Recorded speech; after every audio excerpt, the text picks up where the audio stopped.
Just going to wait until top of the hour to get started. Of course, this will be on YouTube and everything once we're all done. So.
Again, we're just gonna wait till the top of the hour. So get people in here and make sure the stream is working and all that stuff. Hopefully it looks okay. And once sound happens, hopefully y'all can hear it.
But before we get started properly, I just want to thank Curtis, Magic Top Hat from the local scene here, for kind of inspiring me to do this because he did, something similar for Vampire Savior, and got a lot of people into the game and playing it, talking about it, and everything. And so I want to do something similar for Street Fighter, starting with Super Turbo. Probably my favorite Street Fighter game out of all of them. And yeah, hopefully do some of the same things, get people to play it, try it out, have a little mini tournament series as well. So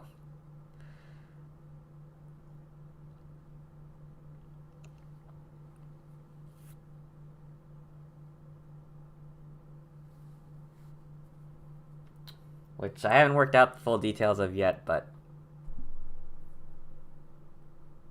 we'll be doing that at some point.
at the stream now, and it looks okay. Looks okay to me.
Alright, again, we're just waiting for the top of the hour to officially get started here.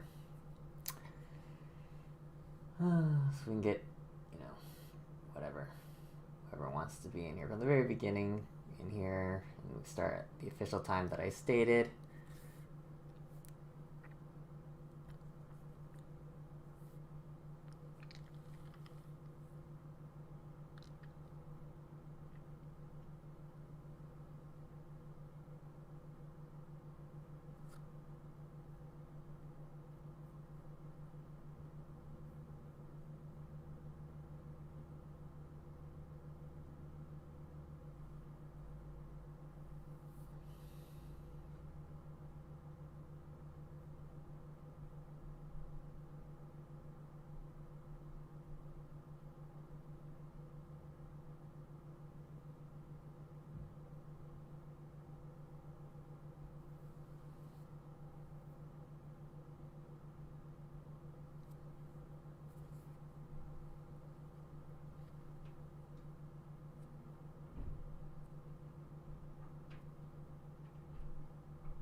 Okay, it is 8 o'clock, so we're gonna get started.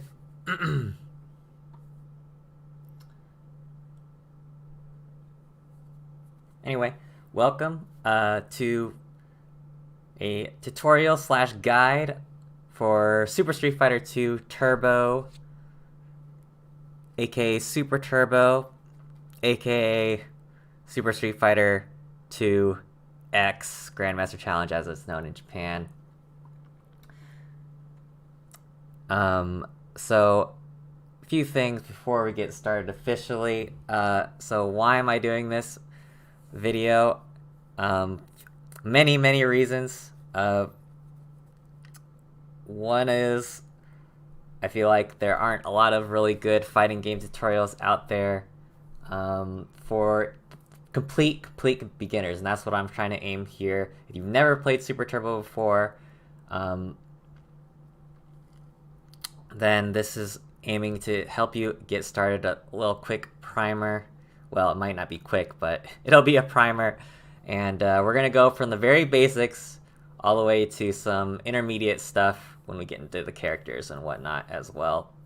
So if you're familiar with fighting games, some of this stuff might be a little bit redundant or elementary, but we can get through it for people that are just getting started. And if you have any questions, feel free to put them in the chat. Hopefully the stream looks okay. I might have to mess with stuff as we go along, but hopefully it'll be okay. Also, this game has somewhat of a reputation of being a little bit esoteric. I'm here to say that is somewhat of a misconception. Yes, there are some befuddling things about it, but at the end of the day, because the core gameplay is more or less, lack of a better term, basic, that your so-called fundamentals, right, will carry through a lot. Meaning zoning, anti-air, just execution. Execution is actually a pretty big part in this game just because it is an old game and it takes precise dexterity to get your moves out, even besides just comboing and whatnot. Anyway, we're gonna start with the video, actually an official video from SRK, which is a couple years old, but it does a really good job of summarizing everything a lot better than I can. I'll probably reiterate a lot of things from the video later, and there are a couple of minor errors which I'll go over as well, but when we get to them. But here we're gonna get to the video. Hopefully you can hear it too. Let me know if you can't hear it. There's no questioning that Street Fighter II is the game that set the mold for the fighting game genre and fueled the competitive arcade culture that ultimately led to the start of the fighting game community. As the fifth and final iteration of the series, Super Street Fighter II Turbo pushed that mold to the limit, introducing signature mechanics like super combos, throw techs, and air juggles with an adjustable speed setting, another series first, so veteran players could turn up the action. The result is what many players consider to be the greatest fighting game of all time. Originally released in 1994, ST remains one of the most popular fighting games in the world with a healthy competitive community, online and off. Super Turbo is characterized by high damage, powerful special moves, and a deep emphasis on spacing. ST features some of the most effective fireballs and invincible anti-airs of the entire Street Fighter franchise, so while a clean jumping could mean the end of a round, a patient zoning strategy will consistently pick apart reckless players. The game is often fast and unforgiving, but this is where I and so many other players learn their fundamentals, the sweet science of Street Fighter. If you're interested in Street Fighter at all, you're probably familiar with the 16-character cast of Super Turbo. Akuma is also available as a playable boss character and can be selected using a secret code at the character select screen. This version of Akuma is historically banned from competitive play and is still considered a baseline for judging broken characters in fighting games. It's also possible to select the Super Street Fighter 2 new challenger versions of the characters using specific codes as well. After picking your character, you've got to input their corresponding code to get the older version of the character. Old characters have different moves and properties that fundamentally change how they function. This means there are actually twice as many possible matchups in the game. Old characters can't use super moves and cannot break throws, an important note that we'll come back to later. While some old characters have their own advantages, the Super Turbo versions are generally considered stronger. The most common old characters in competitive play are Old Sagat, Old Ken, and Old T-Hawk. A modern tier list for ST would look something like this, but someone who plays Super Turbo regularly would want you to look at a matchup chart, like this. That's because the individual character matchups define ST. Even a character like Dalsum, who is considered one of the best in the game, has a matchup disadvantage against a low tier character like Cammy. And after more than 20 years, these matchups are still developing. Instead of worrying about tiers, play who you like so you can find out which characters and matchups you hate for yourself. Understanding throws is an important part of grasping the core strategy of Super Turbo. Throws are instantly activated when pressing heavy punch and forward or back within throw range. Some characters have multiple normal throws with different buttons too. Unlike Street Fighter 3, 4, and 5, there is no startup on throw, nor is there a whiff animation. If an opponent is not in a throwable state or outside of throw range, the character will simply use their normal attack. If both characters attempt to throw within range on the same frame, the game will simply choose which player throws the other, a true 50-50 chance if they throw at the same time. There is no throw priority in Super Turbo, so normal throws can beat command throws if they are within range and executed at the same time. Normal throws can be teched or softened if you input your own throw within 13 frames of being thrown by the enemy. You'll still take half of the throw's damage, but the character will flip out and land on their feet rather than being thrown to the ground. Sadly, if a throw is going to do enough damage to kill, it is actually not possible to tech, so throws become even more dangerous at low health. Some ground throws will hold the opponent in place for a certain number of hits before releasing them. Both players can mash their controller in this situation to try and increase or decrease the number of hits and damage. These throws cannot be teched and can leave the opponent in a dangerous reset situation. When getting up off the ground, your character will have a random amount of throw invincibility between 1 and 13 frames. This gives the player a natural defense to being thrown on wake up, avoiding the sort of throw loops you might see in Street Fighter 4 or 5. This also means your throw can be used as an instant wake up option if the opponent is in range, but it will lose to meaty attacks. These are just a few of the reasons why tick throws are considered incredibly strong in Super Turbo. In fact, if the tick throw is tight enough, you can't even hold up to escape because the pre-jump frames are throwable too. Your only defensive option is to use a reversal move on the first recovery frame to beat the throw. If you thought Street Fighter V's throw loops were too strong, just wait until Honda gets you with an Ochio in the corner, or Dalsum just nuggies you to death. Because the 30th anniversary version of Super Turbo is an arcade port, the looser input shortcuts and buffers that exist in Street Fighter V and other modern fighters for motions like Dragon Punch, Tiger Knee, and Spinning Pile Driver don't apply here. Being able to execute your special attacks on command is highly important, because as I mentioned before, there are certain tick throw traps that are inescapable without a reversal input. It's important to know which special moves will escape throws for each character. Some may have invincibility or airborne frames, while others are just so fast that they can't be thrown. M. Bison, for example, can only use his super move to escape because none of his other specials have invincibility. Being able to time and execute the right one-frame reversal under pressure is a key component of defense in ST. Like modern Street Fighter titles, Super Turbo allows players to link normal attacks together and cancel normal attacks into special moves for combos. Each attack inflicts a random amount of damage and stun within a certain range. That means it's possible to be hit by the same combo 2 rounds in a row, and the first time it will stun, and the second time it won't. Damage isn't entirely unpredictable though, and the constant threat of a quick stun adds to the game's offense. Remember, Street Fighter 2 is not designed with modern balance or combo systems in mind, so for some characters the most effective combos are just a combination of normals. In other cases, certain combos can be inconsistent or difficult to execute due to spacing. There are a handful of moves that are capable of juggling the opponent, like Ryu's familiar jumping medium punch, which was introduced in this game. Juggling is usually most important in anti-air situations, adding on damage for characters like Vega and DJ. All super moves can juggle the opponent if they hit in the air, except for the ones that are grabs. While it is possible to cancel normal attacks into special moves, you cannot cancel your attacks into super. In exchange for a lack of combo ability, most super moves have a ton of invincibility and are relatively safe on block. It is possible to combo into super using something called chain canceling. This is a pretty advanced technique that requires you to buffer in the motion for your super, while chaining together multiple lights.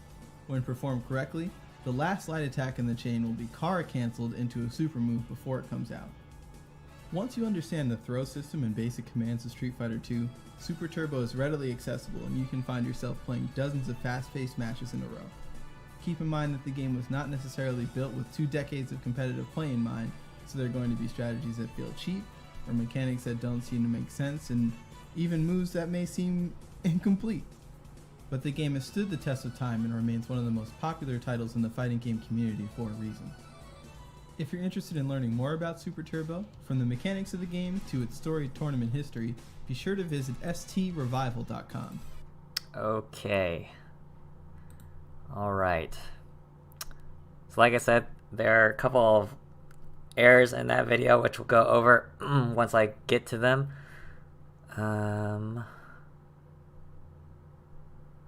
Get rid of that. Alright. So, let's dive in here. Actually, first, I need to speak about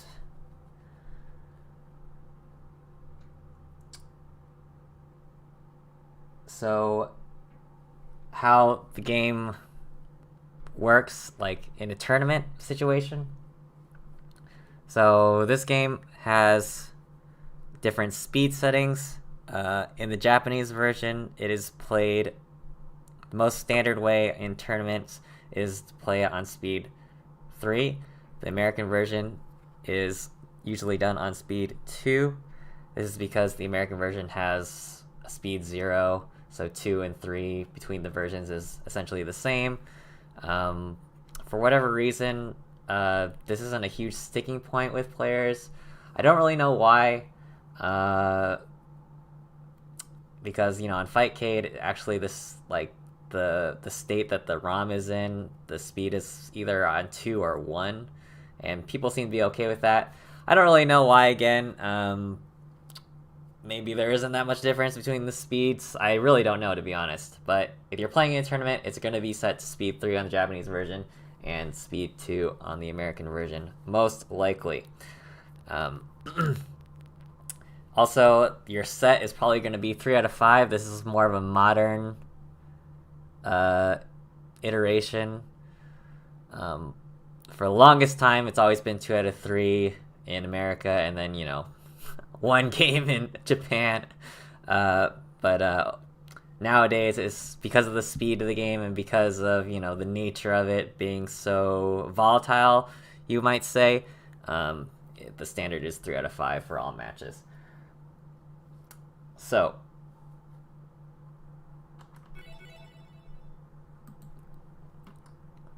again,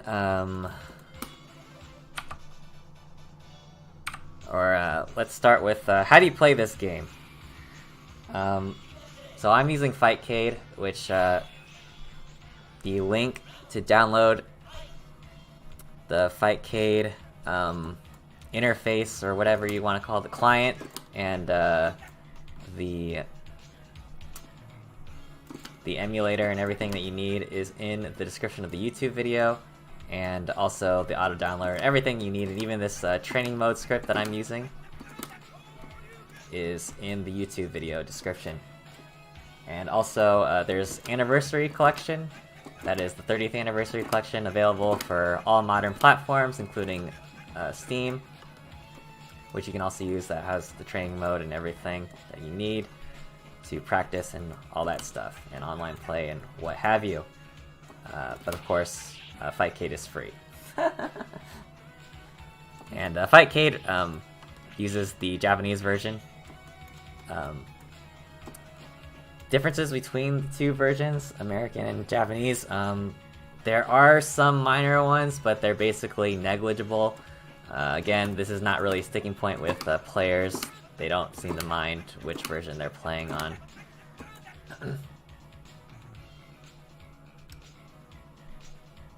So, with that out of the way, let's get to the very, very basics, right? So, you control your character with the joystick. You can move forward, back, and crouch, holding down or down back. Jump is with up, and I can jump neutral, back, forward, right? blocking is done just by holding back relative to the other player. So to reiterate, like, if I'm blocking an attack, it's always going to be relative to where the other character is. Which is important to know because of something called cross-ups, which I guess I'll explain now.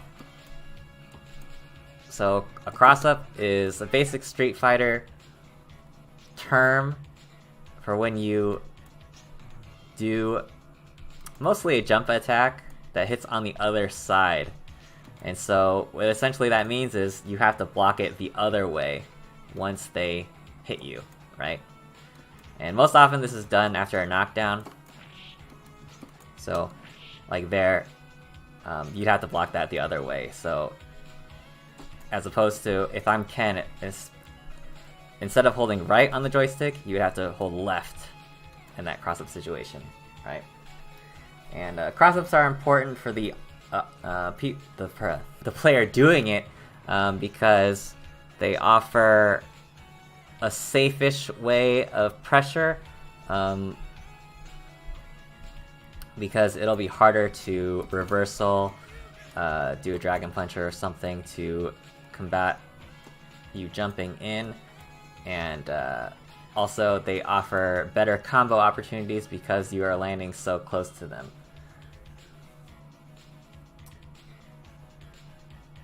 So, Street Fighter 2 and all Street Fighters after this is 6-button game.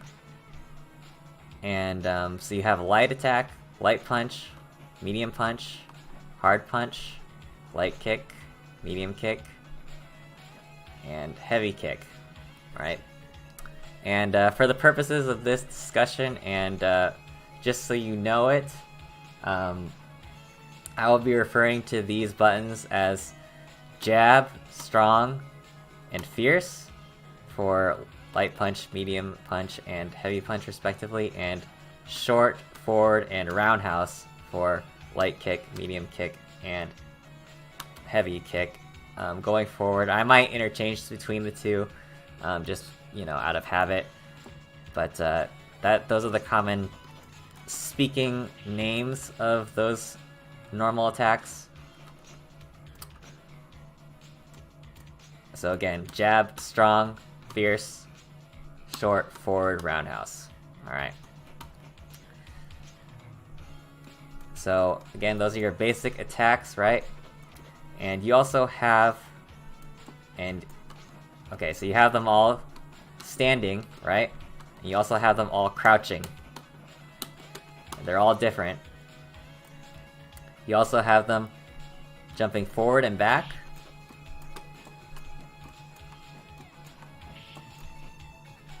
And they're also different if they're neutral.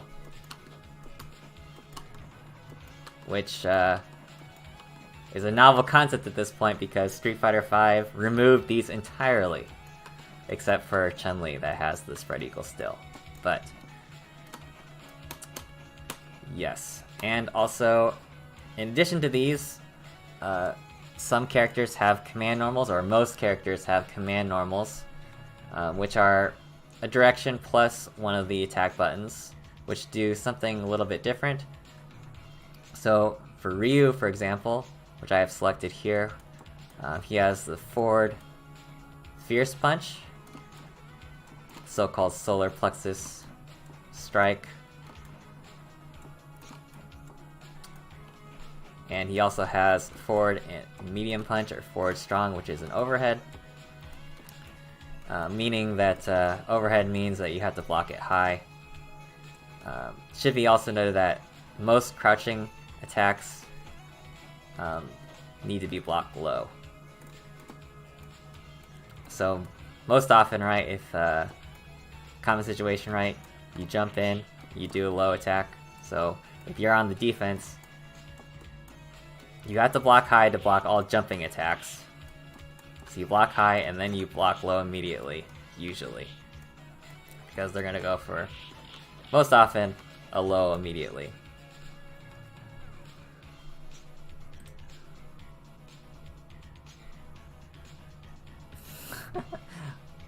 people in the chat. Where's Karen? That was a little bit later. Alright, so again, yeah, crouching attacks in general need to be blocked low. And all jump-in attacks need to be blocked high. So those are your normals, and your normals are really your primary attacking tool, right? So if I'm just fighting normally, most of the time, if I'm in a range where I can use my normal attacks, I'm going to use my normal attacks most often. And we'll get to more useful, effective uses for each character once we get into the character overviews. So, in addition to those, we have the special attacks, special moves. So these are done with a combination of a directional input plus a button. So for example, Ryu throw his classic Hadouken fireball. The input would be down, down forward, and then any punch button. And you do it rather quickly, and the fireball will come out. And most often, these moves have different properties depending on which strength of the button you press. So for example, again, the Hadouken, the jab fireball, I'm sorry, that's the red fireball. That's the normal one. The jab one travels travels slower than the fierce one, and then the medium one is, middle ground. And also the jab one recovers slightly better, but we'll get into that later as well. And and each character has different special moves, and so learning how to combine your normals and special moves in what we call the neutral, right, is when you're just fighting normally and no one's knocked down, is actually most important for winning the match, because that's how you're going to score a knockdown and start your offense in earnest. So, throwing is done by being in throw range, so generally pretty close, and doing forward and hard punch, or forward and fierce, or forward and medium punch in general, or back in those buttons as well. Some characters have kick throws. Ryu has one. So I can either use, again, the same sort of inputs with medium kick and hard kick.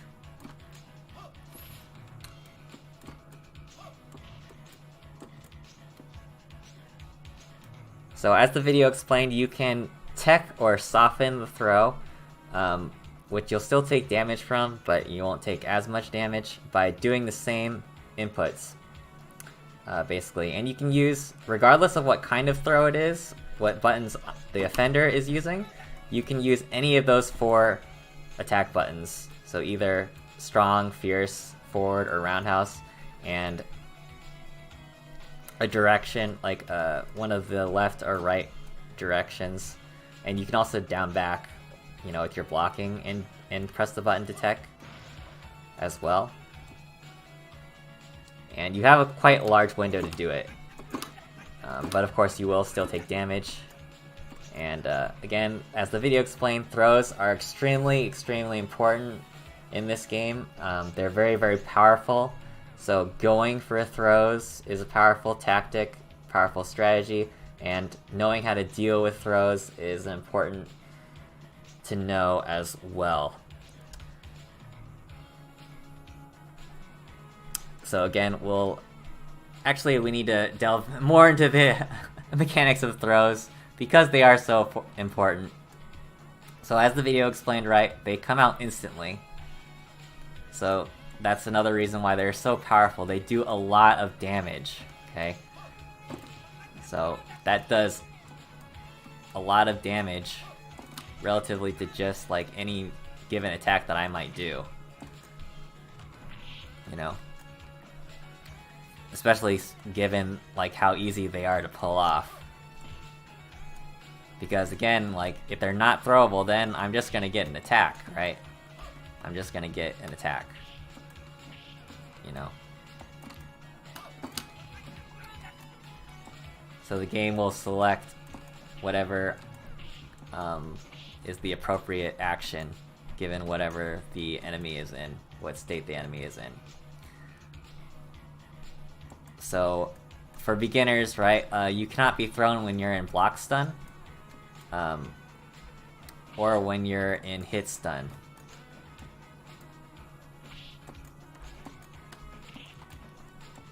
But again, throws are just really, really powerful. There are a lot of dirty tricks involving throws. You know, common thing, what we call tick throwing, is you do like a very light move to get them to block for a brief second, and then you immediately throw them. And that is a common tactic throughout all Street Fighter. No different here, and it's even more powerful here, really, because it is very hard to deal with. So the video said that when you're getting up from the ground, that a so-called meaty attack will beat a throw attempt from the defender, and that is not actually true.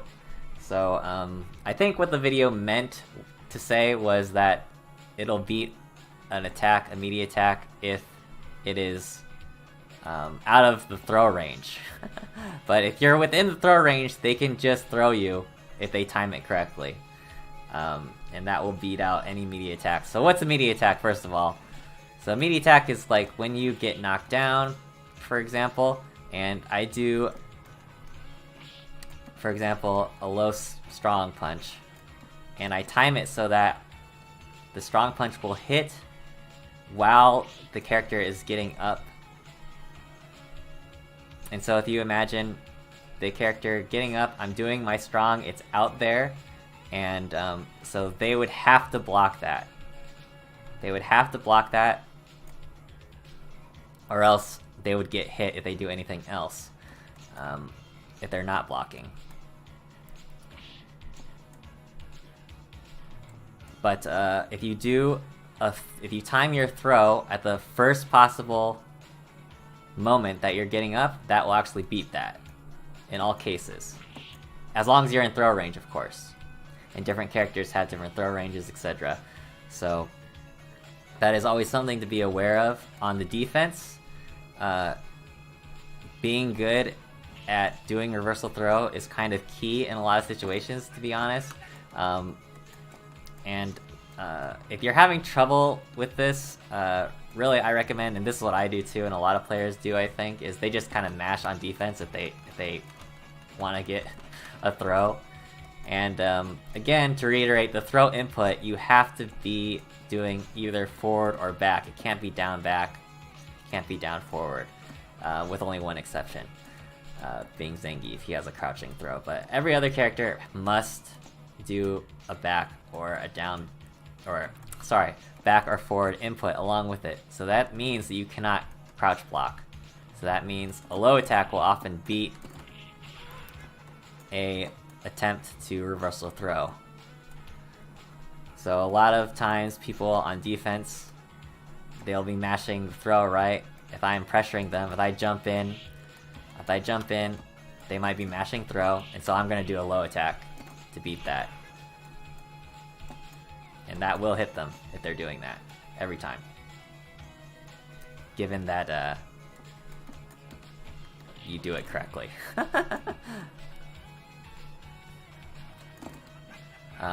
Again, to reiterate what the video said, throws are a bit random in the game as well.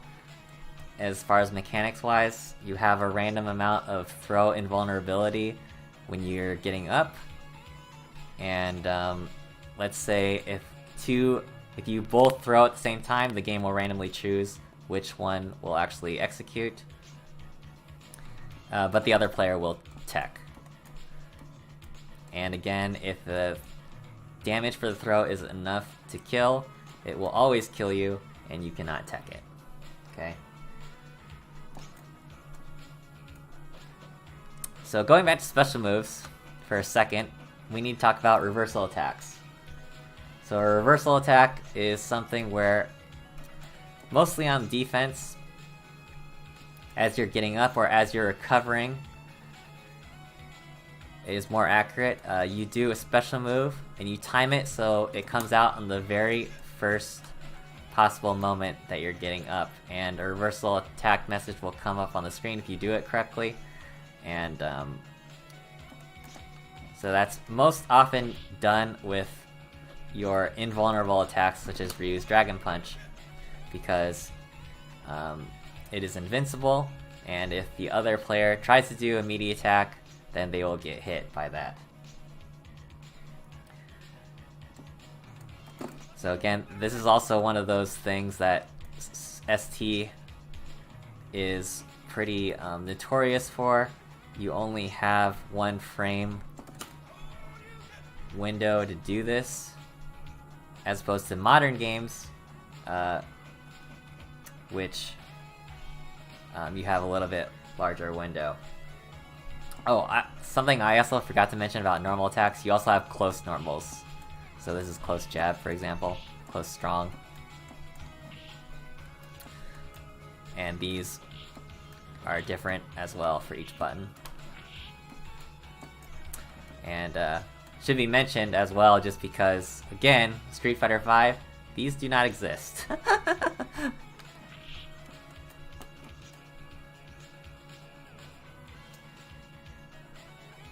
Okay, so again, going back to special moves. So you can do a special move just regularly, like I explained before, by doing the motion and then pressing the button. But you can also do what's called negative edging, which is releasing the button, and the special move will still come out. So if I'm holding Fierce Punch and I do the motion and I let go of it, it will come out. And that essentially counts as another input that the game reads. So a common technique to get your moves out, to make sure that you get your moves out, is to double tap. So that essentially means that I'm getting 4 chances, 4 punch inputs, because I'm pressing the button first, I'm releasing it, I'm pressing it again, and I'm releasing it. So again, to combine that with another sort of intermediate technique is to piano the punches or the kicks or whatever button it is to get 6 inputs. And this is most often done for reversals. So now, if you imagine that I'm doing this as I'm getting up, and if I do it with correct timing, right? If I'm pressing each of these 3 buttons on one frame, then I'm essentially getting that much more chances. You know, the one frame window essentially becomes much larger, right?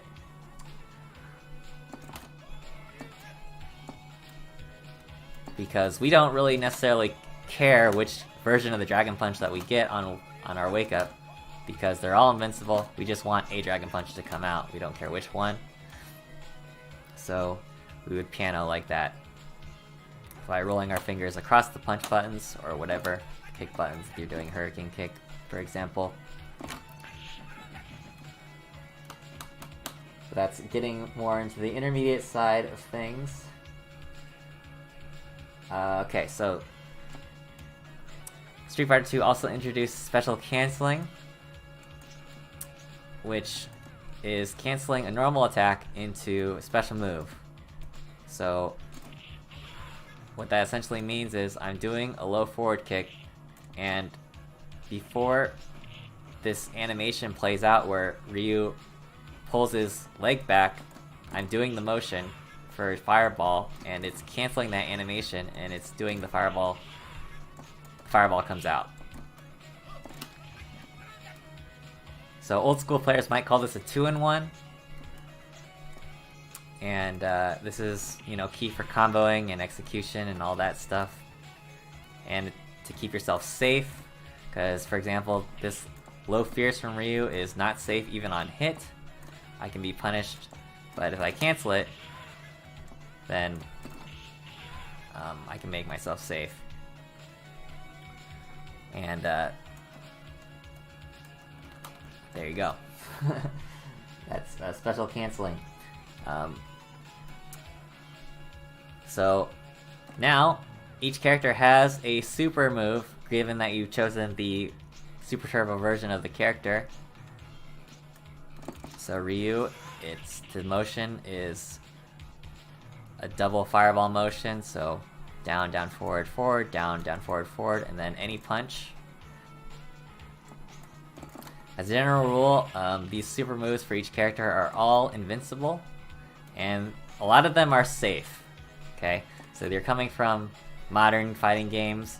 A lot of these moves are safe, and in fact, a lot of them are even plus on block, which meaning that the other player still has the advantage, so you'd still have to block whatever follow-up they are planning. Okay, so the more advanced players that are watching will know what that means, but we'll try to explain that later on as well. So, the super, is actually not initially as well received as you might think. Nowadays we like to debate on the merits of different added game mechanics, but back then the super meter was new to Super Turbo, right? And this is the last version of Street Fighter 2 to be released. And, some of the old school players did not like the super. They did not like the, how it changes the game flow and everything. And Jeff Schaefer, one of the OGs of Street Fighter 2, talks about this. How he doesn't like the super meter, he doesn't like Super Turbo. He doesn't like a lot of the modern, or any of the modern games, I guess, because they all have super meters, right? As much as he does hyper fighting in particular. So how do you gain super meter? You gain it by attacking. This is the only way to get it. So either by hitting your opponent or making them block an attack. Also by doing special moves. And different special moves and different attacks will build different amounts of super meter. Okay.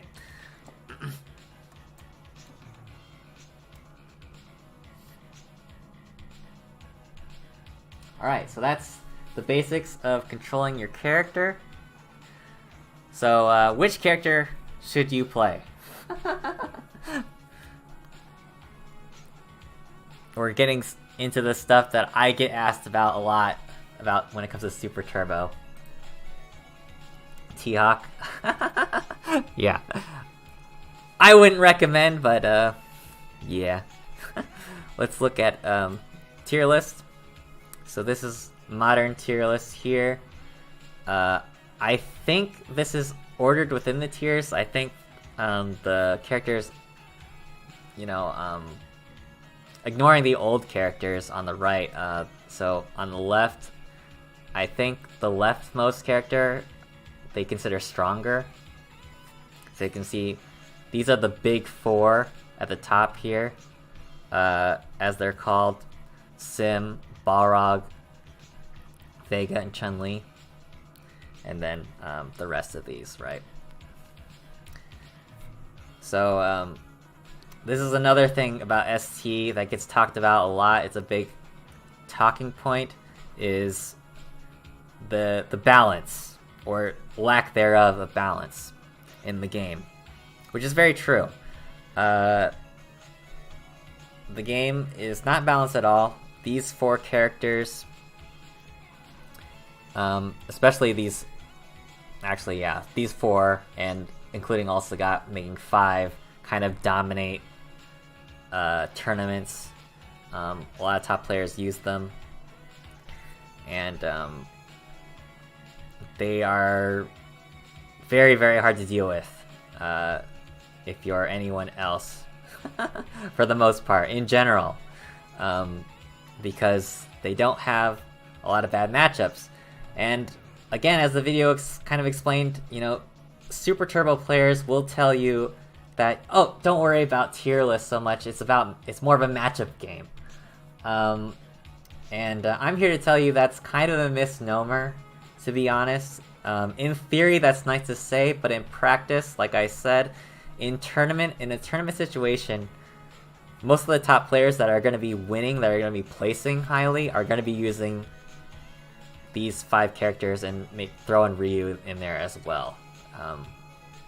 Because Ryu is so common and easy to use and what have you, and has a lot of good tools. But he's just not as strong as these other 5 characters, objectively.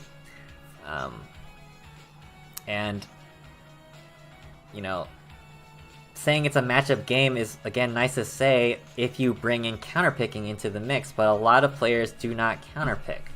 A lot of players are character specialists, they only play 1 or maybe 2 characters at most at a high level. And so, again, in a tournament situation, it's really not a matchup game. It only is a matchup game if you're playing one of the lower tiers, because eventually you're going to run into one of these bad matchups that you're going to have, and you're probably going to lose as a result. That being said, I don't want to dissuade anyone from picking a character that they like, and we're going to go into, you know, each character momentarily. But as far as learning the game and ease of use, these characters really, these top 5 characters, and I'll throw in Ryu again as well, are really where you should be looking towards. Preemptively, I'm just going to say, you know, Chun and Vega here are really, really easy to use. Dhalsim, as you can see, he's considered the strongest character on this list, and which, you know, is arguable to me, but he's a more advanced character. He's not as easy to use as the other ones, but he is exceptionally strong, no doubt about it. Okay. So, and while we're on the subject of the characters, I'd be remiss without, you know, mentioning that the naming conventions of these characters.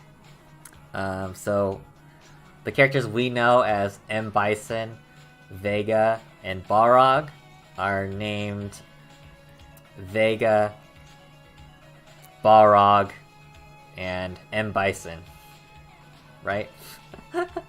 In Japan. Because, you know, they named M. Bison the boxer character after a certain heavyweight champion of the world back in the day. And then, you know, to avoid potential legal trouble, they swapped all the names, right, to make it all work. So, often you'll hear these characters referred to as Claw for the American Vega, Boxer for the American Balrog, and Dictator for the American M. Bison. Okay, and I might use those terms interchangeably as well, but I mostly will just call them by their American names because that's how I'm used to calling them. But especially in the Super Turbo, you know, community, they're often referred to it this way. Especially, you know, since Japan is very heavily influential, and if you want to speak to any Japanese player, you'd probably want to use the other terms. Okay. So, another common question that I get a lot is, why is Akuma banned? So, Akuma is banned because of a few things. The air fireball that he has is basically, you cannot reasonably deal with that in a game like this.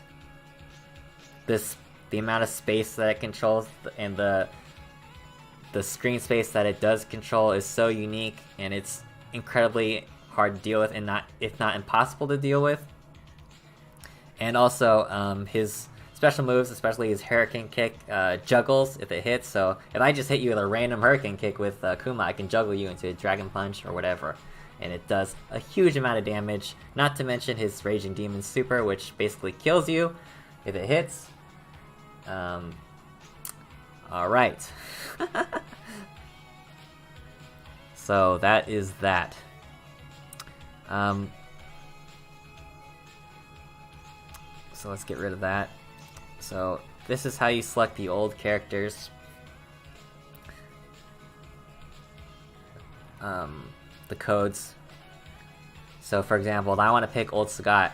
I'm going to press the button to select him, and then I'm going to input up, down, down, up relatively quickly, and then I'm going to hit either jab or fierce.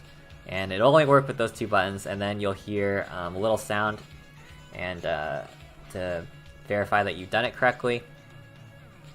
And you have the old version of the character. The Super Street Fighter 2 New Challengers version, to be more precise. And these input codes are quite lenient, actually, so a lot of people, to pick Old Sagat, for example, they'll just mash up and down on the joystick, and that is sufficient most of the time to pick the old characters. Okay. Oh, one thing I forgot. Whoops.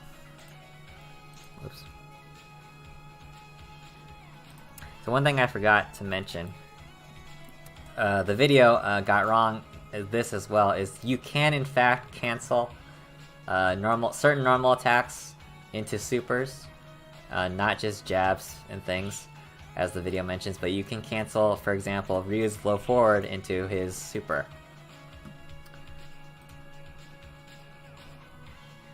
Are the old characters not on the tier list you just showed unspeakably bad? That is correct, yes. So, as the video said, these are the most common old characters, just because they're basically objectively better than the new versions. There's an argument like for Ken, but I would say definitely old T-Hawk is better than new Hawk, and of course Old Sagat is better than new Sagat. And but Old Sagat is the only character I'll be going in depth here today. You can kind of follow up on your own for these other guys. In general, I'll just say this now, in general, old characters, they have, their normal attacks are a bit stronger, they have a bit better hitboxes on them, and some of their special moves are changed. For example, old Ken's Fireball it recovers very, very fast. His Dragon Punch recovers very, very fast. It's even more invincible than regular. The new Ken, or new Ryu, it's actually the most invincible Dragon Punch in the entire game. So, yes. Whoops.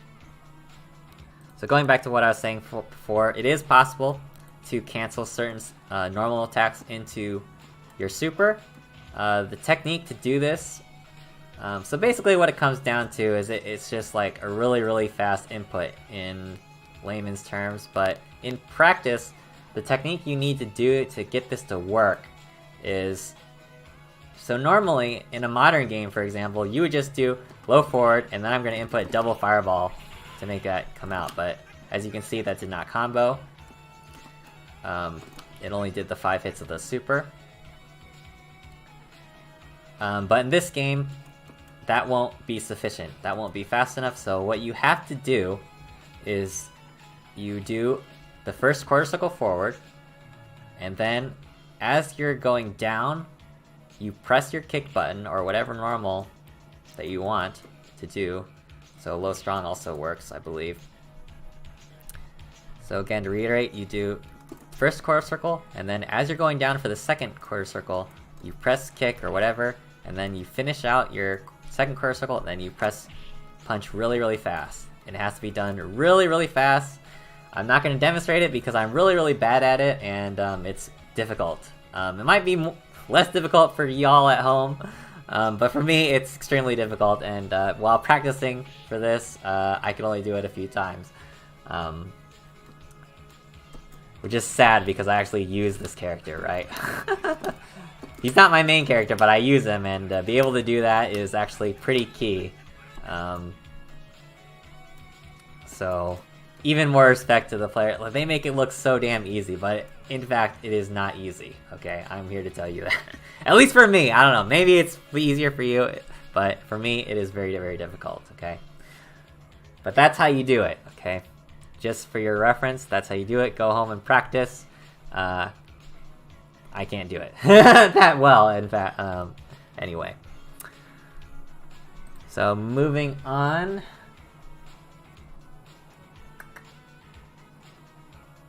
Okay, I think we can go into the characters now. Unless anyone has other questions about the basic mechanics of the game. Oh, again, to reiterate more about the what the video said about the throws, I forgot to mention, so certain characters have air throws, so only certain characters have them. Ken, Cammy, Vega, Chun-Li, Guile, I believe those are the only characters with air throws, and they are done the same way as any normal throw, they're just done in the air. So there's that, and those can't be softened, I don't... Wait, can they? I don't even know. I'm not sure. I think they can be softened, but most of the time they're not because the other player's not expecting it. Yeah, I'm not sure. Can they be softened? I don't know. That's something I have to check. But also there's another type of throw that the video mentioned, right? Which is so-called hold throws or grapple throws or whatever. Or they might be referred to as grabs as well. So Ken has his, what button do I have? Yeah, his knee bash, which is forward or back and medium kick. And these are, you know, specific buttons you have to press most of the time. And these cannot be teched. And these lead to some of the most frustrating parts of Super Turbo. If anything is going to make you more frustrated on defense and make you very, like, intimidated about the game, it's going to be these types of grapple throws because they are very hard to deal with. A lot of them have very long throw range, and the mix-ups after are just brutal. And a lot of times they loop into each other, and if you get in that situation, or if you're in that situation like on the offense, a lot of times that is the round. So again, as the video mentioned, you get out of these by mashing the joystick and buttons. So it's the same situation as if you're getting out of a stun or a dizzy. And you do that on both sides. So the offender can do it to add more hits, and the defender does it to get out of it. Okay. Alright, so now let's move on to the characters. Let's start with Ryu, because he's on the screen, and that's what I planned. So Ryu, overall, he's a very strong character, very few weaknesses, if any. He has a great fireball. He has a good Dragon Punch, which is invincible and is great for anti-airing and defense. His Hurricane Kick, which is Corsical back and kick, is also invincible on startup, so this is very good for getting out of situations such as throws and what have you, and other situations that Dragon Punch might not apply as well.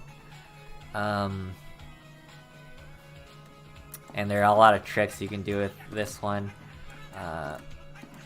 especially the short one, because it basically recovers instantly. Like, I cannot,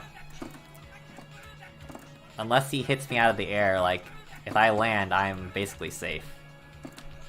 So a lot of times you'll see tactics involving, you know, this sort of thing.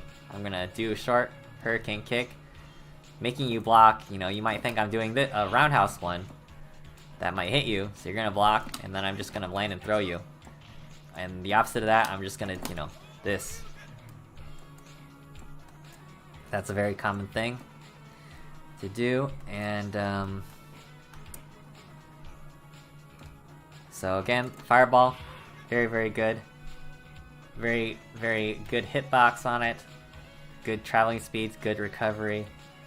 Great zoning tool. And I'm going to teach you the classic Fireball corner trap. Okay? So this will be applicable to basically all Street Fighters besides like Street Fighter 3 basically, right? Because of parry. But in Street Fighter 2, zoning, Fireball zoning especially, is very, very powerful.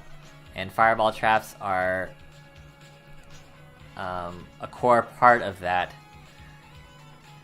So how you do this is after a knockdown, and I don't know if I can, oh, I can do a super, I guess.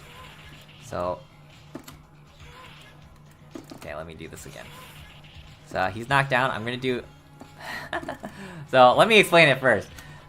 He's knocked down in the corner, I'm gonna do a meaty jab Fireball. So the Fireball will hit him as he's getting up, and then I'm gonna do a fierce Fireball right after that. And he'll be forced to block that, all of that.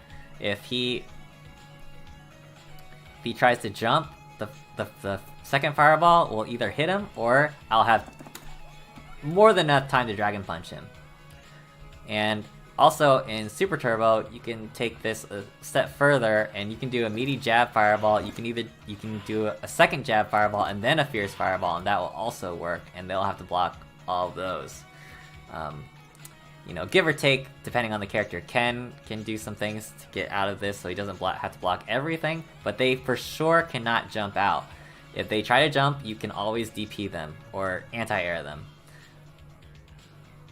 And this is, again, applicable to any Street Fighter game where fireballs are a thing, so this will work in Street Fighter 4, Street Fighter Alpha, Street Fighter 5. And this is also applicable just mid-screen as well.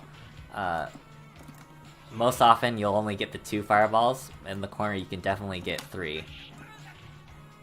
Okay, and Ken can also do this as well, but not as effectively, but as Ryu.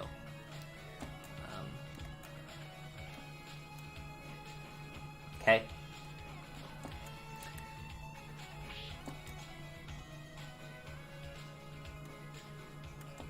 Okay, so Ryu also has this move, this command normal, like I mentioned earlier, the forward medium punch. This is an overhead, which is extremely rare in this game. Only Ryu, Fei Long have overheads, I believe, that are, you know, on the ground like this, that are just like normal attacks. And this is really, really good, obviously, to open up the opponent, and you can also combo this too. Let me see if I can demonstrate it. Okay, well. Okay, well, believe me, you can combo a low roundhouse after it. You can combo a number of things after it, but most people will do a low roundhouse.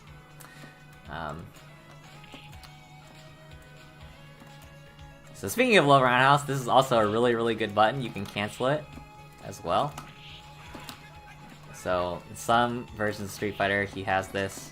Alpha, he has this, for example, but in Street Fighter 4 and Street Fighter 5, he cannot do this.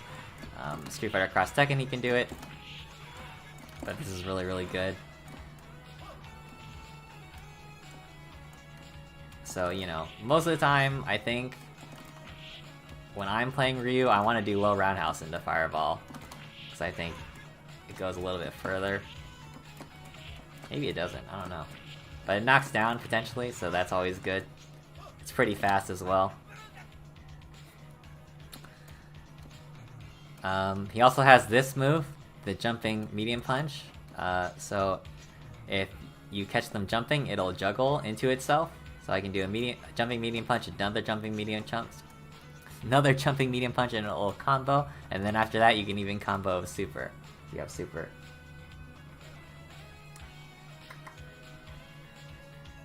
Alright.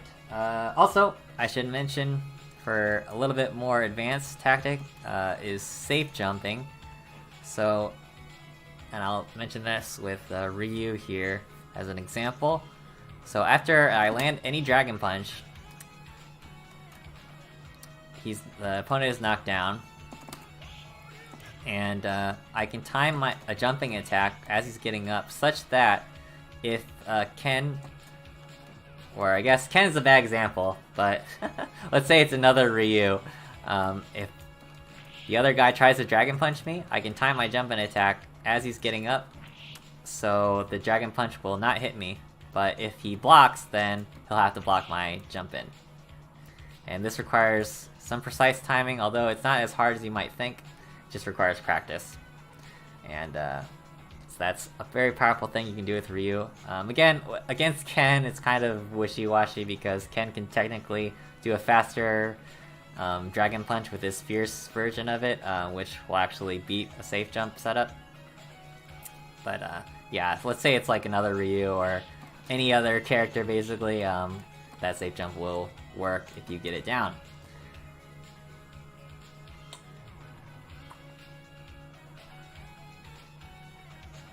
So his super move is one of the best in the game.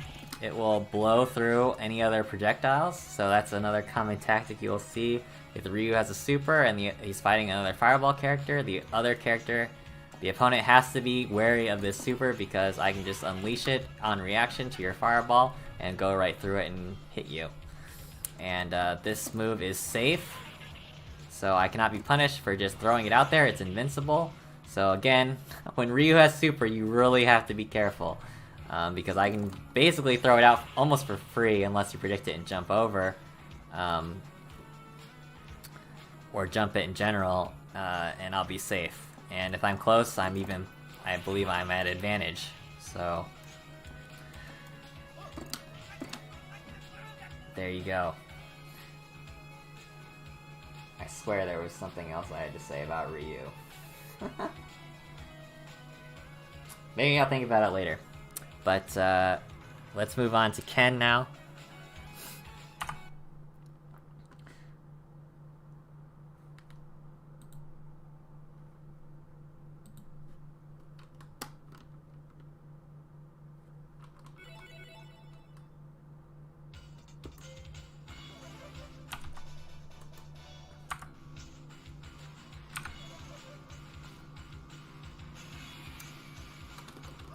Oh, another thing I forgot to mention at the start of this was resources for this game. So there are other tutorials out there that have already been done that go a little bit more in depth on YouTube, including Super Turbo Saturdays on the FrameAdvantage.com YouTube channel. These are featuring Damdai, which is basically one of the top players in the US. Eltrouble, a top Dhalsim player, has a number of tutorials, again, that go a little bit more in depth into the game and each character, in fact. The SRK Wiki is very, very comprehensive, has detailed description of each move and each special move and the properties. Even has frame data for you more advanced players out there looking for that. Gokipedia has a lot of useful information. That's where I grabbed the tier list, for example. And last thing I have here is Mao. Mao's YouTube channel. Mao is basically the top player in Japan, the best player in Japan. And he has a YouTube channel that has a lot of matchup videos between the top Japanese players. So if you're looking to find some high-level videos of your character, even the low tiers, he has a video for basically every matchup in the game. And all of these links are in the YouTube description, so if you're watching on YouTube right now or later on YouTube, you can find them there. Okay, so moving on to Ken.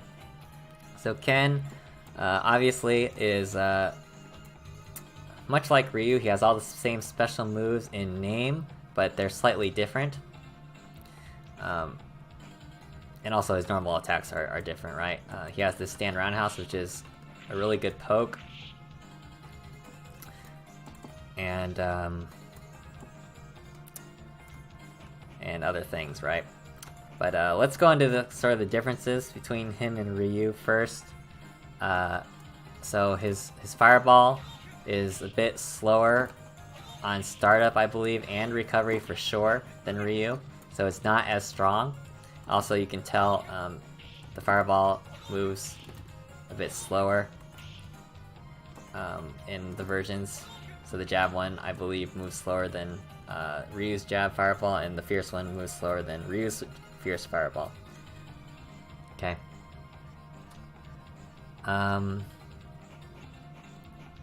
So his zoning game is not as strong, first of all. His Dragon Punch is maybe slightly better, you might say. Has a little bit better invincibility, or better hitbox, I guess, is more precise, I think. Especially the jab one, which recovers very, very fast. Has definitely better recovery than Ryu's jab Dragon Punch, for example. The fierce one, you can see how much horizontal range that has. So that is very useful, you know, for jump-ins and stuff, because a lot of times they jump in from such a distance, like you cannot reach them, but with Ken, you can definitely reach them with this fierce Dragon Punch. Okay. His Tatsu is also different. First of all, his Hurricane Kick, or Tatsu,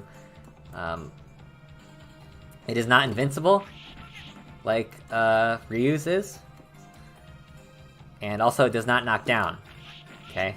So as you can see, it doesn't knock down. Ryu's knocks down. Another thing I forgot to mention in the beginning, there's actually two types of knockdowns in the game. There's like a fast knockdown, which, you know, results in basically every sweep is considered a fast knockdown. As you can see, it knocks the opponent down, but they get up pretty quickly. And then there are like full knockdowns, which certain moves, certain special moves, and certain normal attacks even do.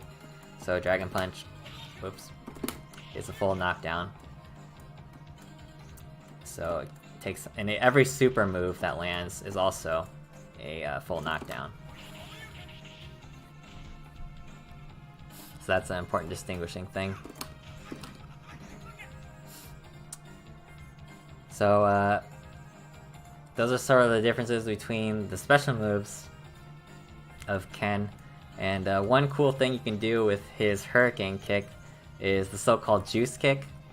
If you do an air Hurricane Kick, so you can do the Hurricane Kick in the air with both Ken and Ryu. And it has a cross-up hitbox on it, so I can cross them up and hit them like that with either character. So this can be used to change your jump arc. So if I just jump normally, you can see that, but if I jump with a Hurricane Kick, I jump a little bit further, and it's a little bit different arc. But if I do this so-called Juice Kick, if I do an air Hurricane Kick really, really close to the ground, then like that, I can move really, really fast, and that will actually hit him if it hits. See, like that. So it's a very good movement tool if you can pull it off. And it's very, very fast, as you can see. And Ryu can technically do this too, but his Hurricane Kick on the back end like that won't hit him. So it's not as useful. So most players will utilize this with Ken and not Ryu, although it is possible with Ryu as well. Okay. So Ken also has this notorious knee bash hold throw, which is done again with a forward and medium kick, or back and medium kick. Has average range, but the amount of stuff you can, and shenanigans you can do off of this is endless. So hold throws in general do tons of damage, and they do even more if I mash it right. But maybe more important than that, a lot of hold throws, including Ken's, is no exception, lead to a setup afterwards. So if I do this, if I just hold up forward and I hit jumping light kick, that's an automatic safe jump for me. So he cannot Dragon Punch me. He cannot Dragon Punch me. That will be safe no matter what he does. So he'll have to block that. Okay? And then, after I've done that, I can just throw him again. And do it.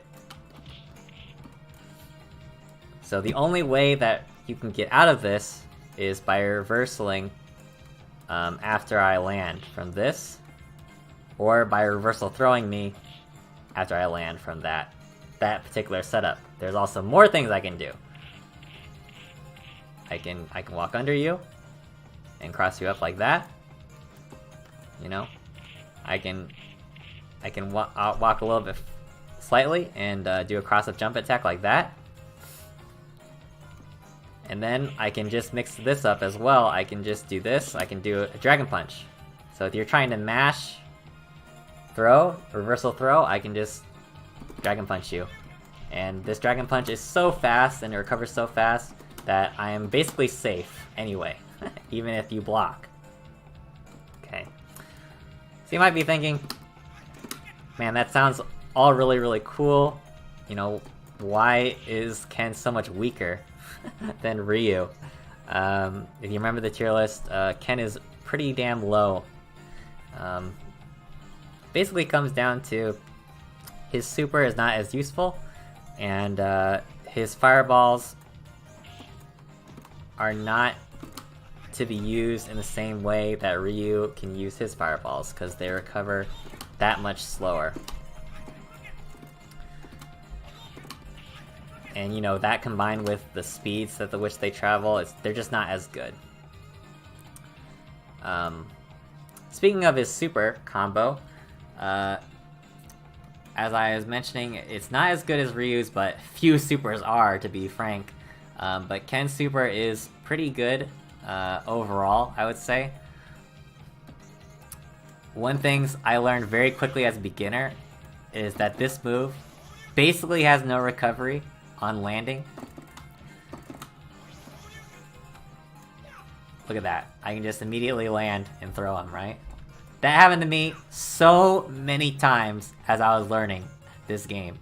Because I was used to, you know, modern games where you just, you know, you wait and you have a million years to punish them. But in this game, no. This super move is basically not punishable on landing. So what you want to do is you want to hit him out of the air, okay? You want to hit him out of the air so he has no chance to land at all, okay? So don't fall for like the same thing that I did when I was learning.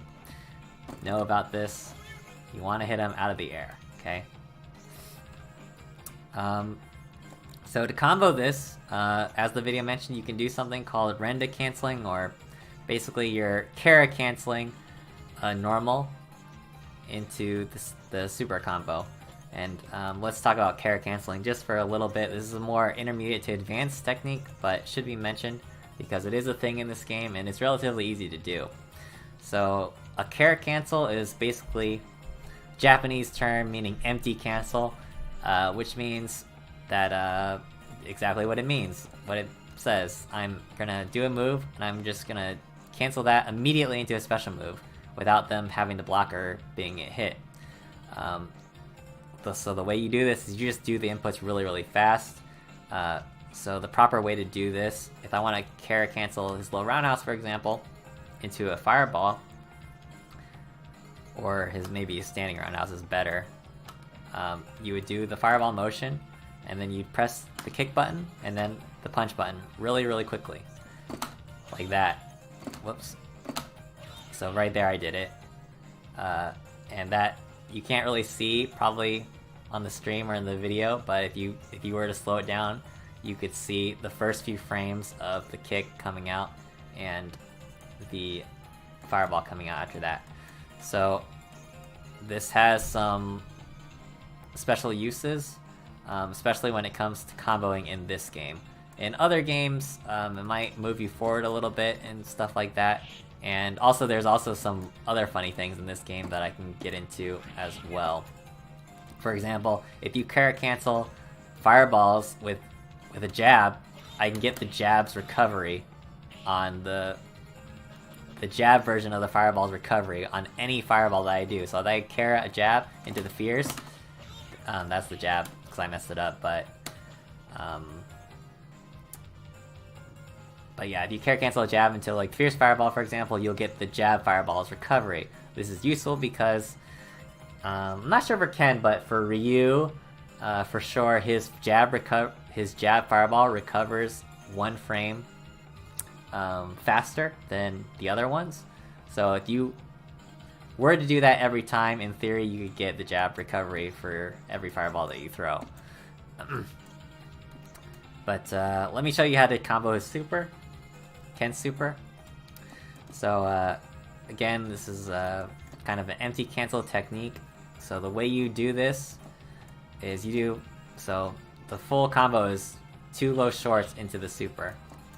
So the way you do this is you do crouching down back, low short, and then you input the double fireball motion, and then I'm gonna press jab or any punch button really, but I press jab and light kick at the same time at the end of that. So again, 2 low shorts, double fireball motion, and then jab and light kick together.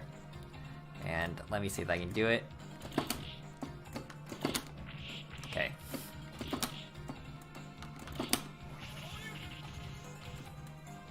Okay, I didn't do it there. There we go. There you go. So that's actually relatively easy to do, as opposed to like the other special super canceling I showed you earlier. This is much easier to do, and this is very useful for Ken because this is basically hit confirmable. So I can see that this low short is hitting, and I can confirm right into the super.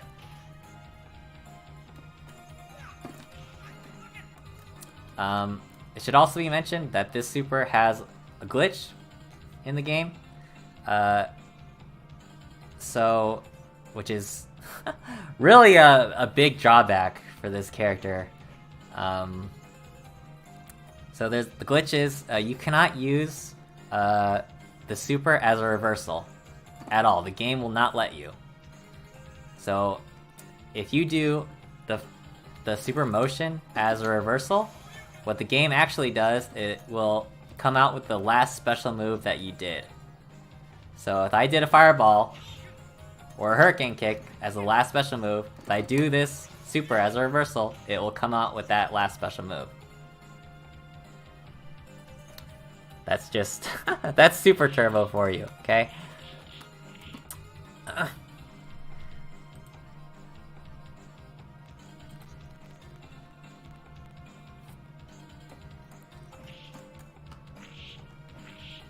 Alright, and I remembered what I was gonna say about Ryu. So he actually has an extra fireball, which is a half circle forward motion, which is the red fireball.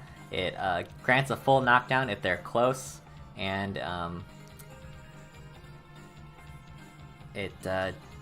think it does more damage. And it's very useful because it does that knockdown if they're close. So if they're close, if you're a Ryu player, it's probably a good idea to do the red fireball instead of the normal fireball. Although I think the red fireball does less stun, so maybe in general you want to be throwing regular fireballs instead of the red one.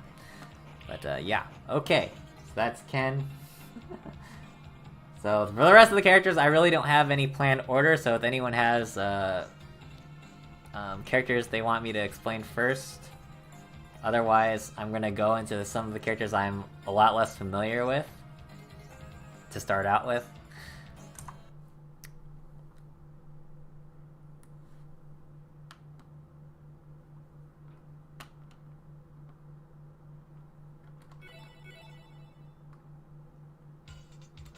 So we're going to start with Blanca, I think.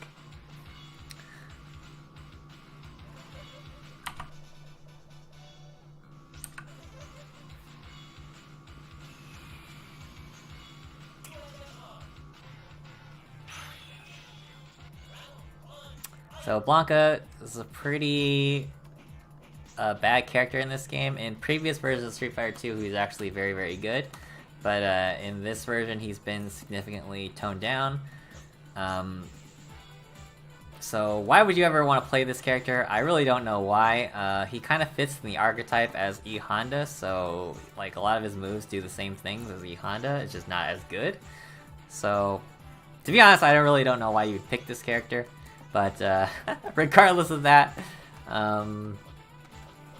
let's go into how he plays. So he has Blanca Ball, which is charge back and forward. So for any beginners out there, a charge motion is you have to hold the direction for about 2 seconds roughly, and then another direction, the opposite direction I guess, and then the attack button. So in this case, I can hold any back input, so it can be down back, it can be just back, it can be up back, and forward,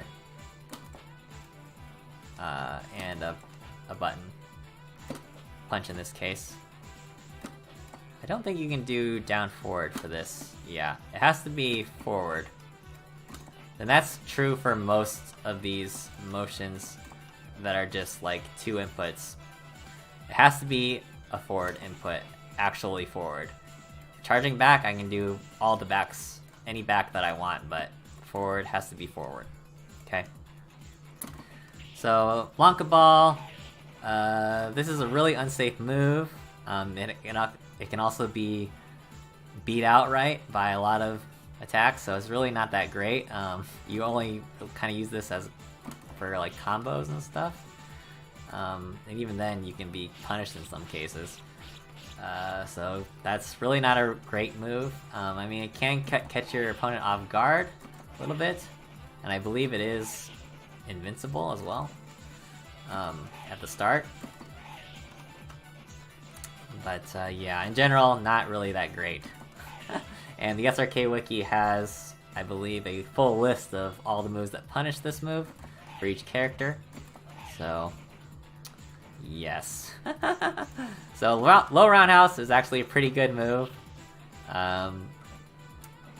Low fierce is an okay move. Look how that has a lot of range. And in general, I guess this would be the reason why you'd pick him over E Honda, even though E Honda has comparable range, but Blanca, you can argue, has better range.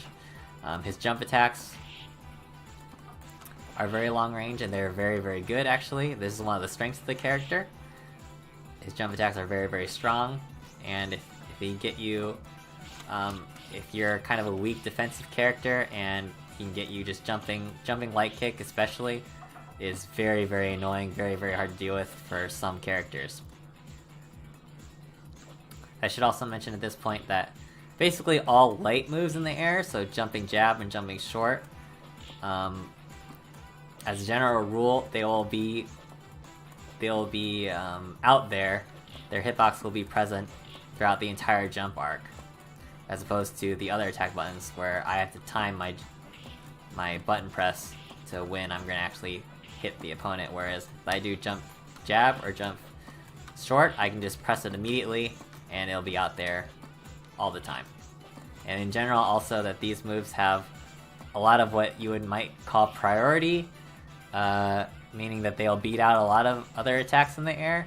But really, priority just means that the hitbox on the move is really, really good, and because of that, it will stuff out any comparable moves. So in general, again, to reiterate, light attacks in the air have very, very good hitbox properties, good priority as you might call it, and they stay out forever. There is one exception, I think, with Honda. I was testing, his jump jab doesn't do that, but in general, that's what they do, okay? But again, yeah, Blanca's jump attacks are very, very strong, and his jump in general is very, very fast. It's one of the best in the game, so if you're not ready for this, and you're not ready to anti-air, then he can just get in with his very long jump roundhouse, for example, and now I'm in there. And I can start my offense. So what is his offense? His offense is basically this move right here, this hold throw, which is fierce, forward or back and fierce, which is known as the bite. And this is basically Blanca's game plan every time. You want to get in there somehow and bite him, and just continually do that. And after that, again, there are shenanigans you can do afterwards, which I'm not too familiar with, but rest assured there are shenanigans. after the bite. So getting more into what his special moves are, so he has up ball, which is charge down and up and kick. So to do charge down motions and up, again I can do any down, but I can also do any up I want, as opposed to the left and right ones. So I can do down back and then up back.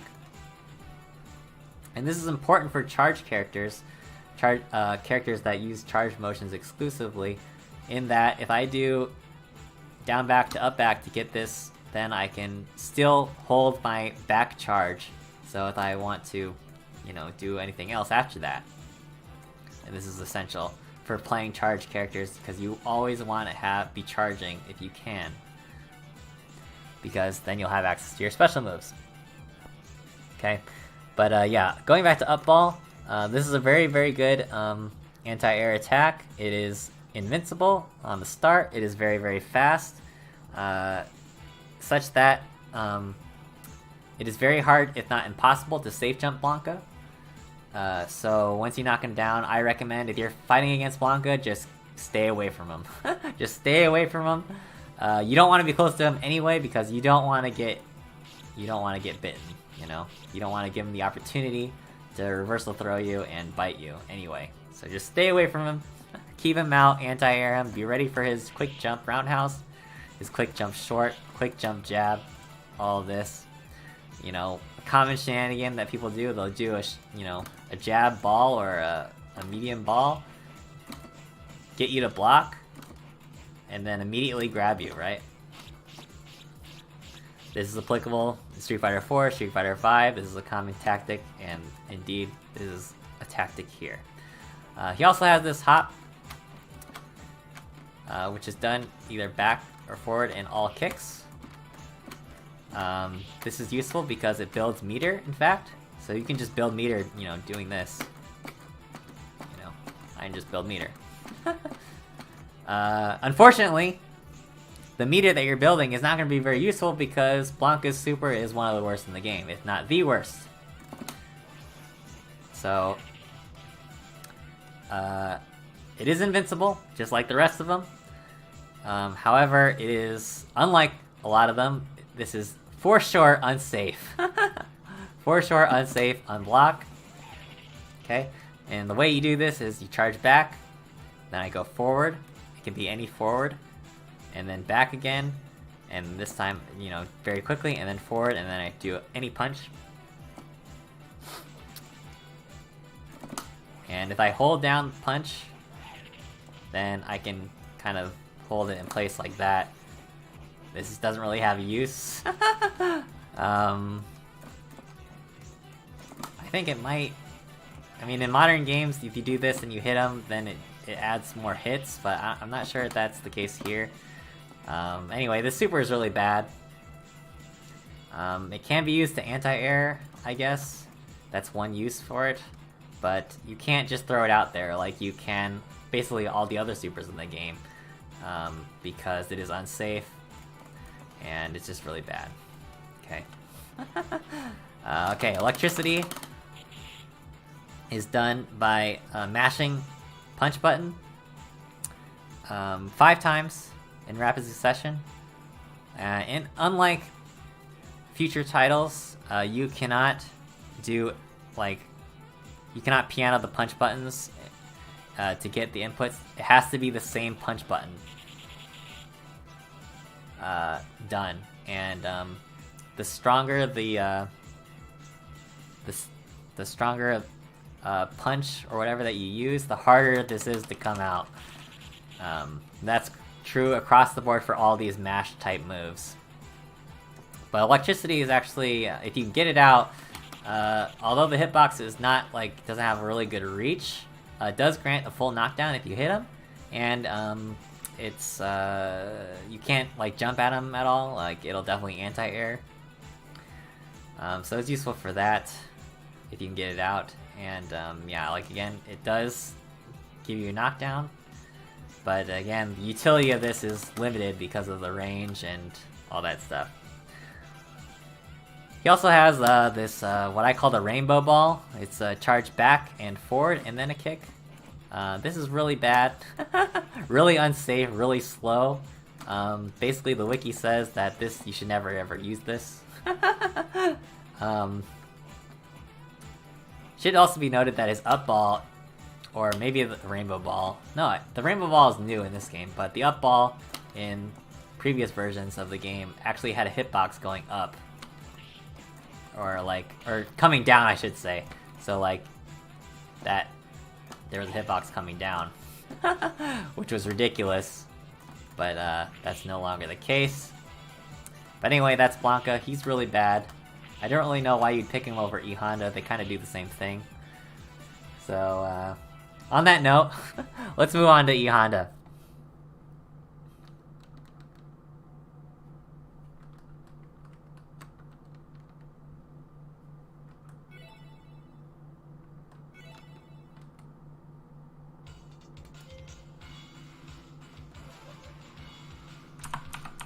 Oops.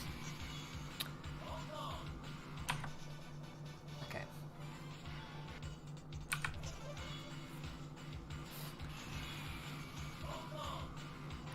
So again, E Honda and Blanca kind of share a lot of the same strengths. He has pretty good range. His jump and attacks especially have really good range. And they're in general pretty good, especially the jump roundhouse. So he has the headbutt, which is charge back and forward and a punch. The fierce goes the furthest and is the fastest. The jab one has some invincibility on it, so you can use it for reversal. And, this is good, to catch your opponent off guard, control space there, but it will lose notoriously to fireballs and stuff like that. So this is why the classic matchup of E Honda versus basically any fireball character is, famously bad for Honda. But he does have certain ways to get around fireballs, and I'll show you them now. So the butt slam is charge down and up and kick. So you can see the roundhouse one goes pretty far. I believe this also has a little bit in invulnerability as well. The wiki doesn't say, but I think it does. And so this is good if you kind of predict a fireball from a certain range, but it'll most likely not punish them, in fact. Although this looks kind of fast in the game, it's pretty, you can react to this almost every time, but you can catch your opponent off guard, and it'll go over certain moves and what have you, and stuff like that. Also, if you whiff it, there are certain shenanigans you can do, which we'll go into later. Okay, so then he has the 100 hand slap, which is a mashing move, again. But unlike other mashing moves, this only requires 4 inputs. As you can see, I only pressed punch 4 times there. Actually, maybe I didn't. But it only requires 4 inputs as opposed to 5, which most of the mashing moves do. So it's a little bit easier to come out. Fierce one, as you can see, moves them forward slightly. I should also mention that the old version of Honda, you can actually control the forward movement, I think, with the 100 hands. With the Fierce, it just moves a set amount, but I think the old version, you can actually move yourself forward, basically, with that. So that's one, quote, advantage of old Honda, if you want to pick old Honda. But yeah. Okay. Lastly, he has the infamous Ochio throw. Okay, this is done. The official input is forward, down, and then a back, and then a punch. But it can be any back, so when I do it, I just do forward, down, and then down, back. And you'll see why. Because this has a very famous glitch, which he can store his Ochio throw, okay? And I should mention that Ochio throw is not the official name of this move, but that's what everyone calls it. So again, so the way you do this is I'm going to do the motion. I'm gonna then I'm gonna hold down back, and now I'm storing the Ochio. And if I'm in range of the throw and I press punch, I'll just throw him. So I'll demonstrate that. So here's me just doing it regularly. Whoops. If I can do it. Yeah, so that's how you do it just normally, right? So now, if I do the motion correctly, now I'm just holding down back. Whoops. Okay. I'm holding down back, and yeah, I can just, any punch button, I can just unleash it. And this is very, very, very, very good. It makes Honda very hard to combat up close, which basically is why Honda basically beats all non-fireball characters and loses to all fireball characters. Which, you know, this is where the matchups kind of come into play most prominently with Honda. Because he can be very, very strong in certain matches, but very, very weak in others. But yeah, so this works because, okay, so you can combine this with the fact, with negative edge and the fact that it has no whiff animation. So if I just do the motion, you know, just the punch will come out, like there's no whiff animation. But if I negative edge it by holding the punch and doing it, there's no whiff animation. So if I store the Ochio by holding the punch, right? If I jab you like this, if I have it stored, you know, I can just unleash it at any time if you're close enough. And you're gonna be close enough, like, a lot of the time. It has a lot of range. It has a lot of range. So, if I do it correctly, I'm not doing it correctly.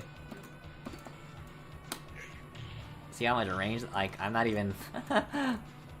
like, it has a lot of range, okay?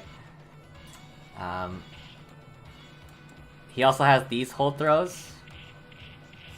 So that's forward and roundhouse, and then forward and fierce. Which again, like a lot of these hold throws, there are certain setups you can do afterwards. But most of the time, you're going to be grabbing them with the Ochio, right? If you can. So, good Honda players will always have this stored. And so, if you're close to them, they're going to be... They can mash punch, in fact. And if you can be thrown, they're going to throw you. And if you're anywhere close to them, you will be thrown. Rest assured. So again, the strategy here, if you're facing against Honda, don't go near him. Just don't do it. It's just much safer. Like, yes, you can technically safe jump him. And but if you do that, just do a very, very tight block string. If you go for a throw for yourself, for example, his Ochio throw will just beat your throw attempt. Every time. Every time. So it's really not worth doing. To me, if you see high level players, they will often go for safe jumps and what have you, but they will back off immediately after that, right? But for me personally, I just stay away from them. Just stay away from them, because a good Honda player will punish you very, very hard for getting near him. Okay? Alright. Oh, I should mention his super. Okay, so his super is, again, one of the worst in the game. This is done by the classic charge super motion, which is holding back, charge, and then forward, back forward, and then punch. But he can actually store his super similar to Chun-Li. So if I do the motion and I hold forward, and I'm not doing it correctly, I hold forward and I can still get the super to come out. So that's just me doing it regularly, but if I do the motion, I hold forward, I can just do it, you know, whenever I want to, as long as I'm holding forward. I can even hold down forward, so, or up forward, but I can even hold it like here, right, and unleash it whenever I want to. Again, this is invincible. So I should mention that a lot of times for Honda and Chun-Li, for example, are two prominent examples. They'll be used to go through fireballs. So a misconception is that they just go through fireballs. That's not really the case. More than they're just invincible and they just go through the fireballs because they're invincible. Okay.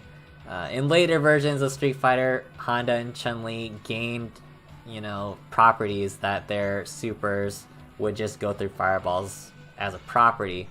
But in this game, they're just simply invincible. And that's how it allows them to go pass through fireballs. And that's the most common use, I would say, for this super. But again, it's not good because, as you can see, it hits twice. But if you block the first hit, you can just reversal in between every time, guaranteed, and hit him out of it. Even on hit, in a lot of cases, you can hit him out of it in between the two hits. Even on hit. Against Ken, I don't know, it varies kind of between the character and the distance that you're doing it, but as you can see, it's not even knocking him down, right? It's not even knocking him down, I'm hitting him. You have to be close, like really close, and even then, look at that. It's not even knocking him down, so you can see how bad this is. So yeah. Really, this is only used, like, again, to go through fireballs in a desperate situation, or to chip. Okay? So, that's actually something I forgot to mention, that special moves do chip damage. A small amount of damage on block, which is actually very, very prominent in this game. Just because, fireballs are such a big thing, special moves in general, and chip damage will add up. And chip damage kind of forces you, in general, to do something in these old Street Fighter games. Okay? So that's something I really want to mention for people learning the game. I'll just mention it here, that a lot of time in Street Fighter, it's common practice to, not jump at all, for example. But in this game, to deal with fireballs and zoning, you have to jump at some point. It's just, and that, by that I mean you have to guess jump. A lot of times I advise against that in a lot of the modern games. A lot of times I would say you should just never jump as a beginner. But in this game, at some point, you have to jump. That's just the nature of it. Because the reward is pretty high, and you just cannot deal with the strong zoning tools that these characters have without doing that. You cannot just allow yourself to be bullied and zoned indefinitely, because that will just happen if you don't jump forward at some point. Okay. Similarly, for the offender, they have to throw unsafe fireballs at some point, just because allowing that to happen, just because it's so powerful. So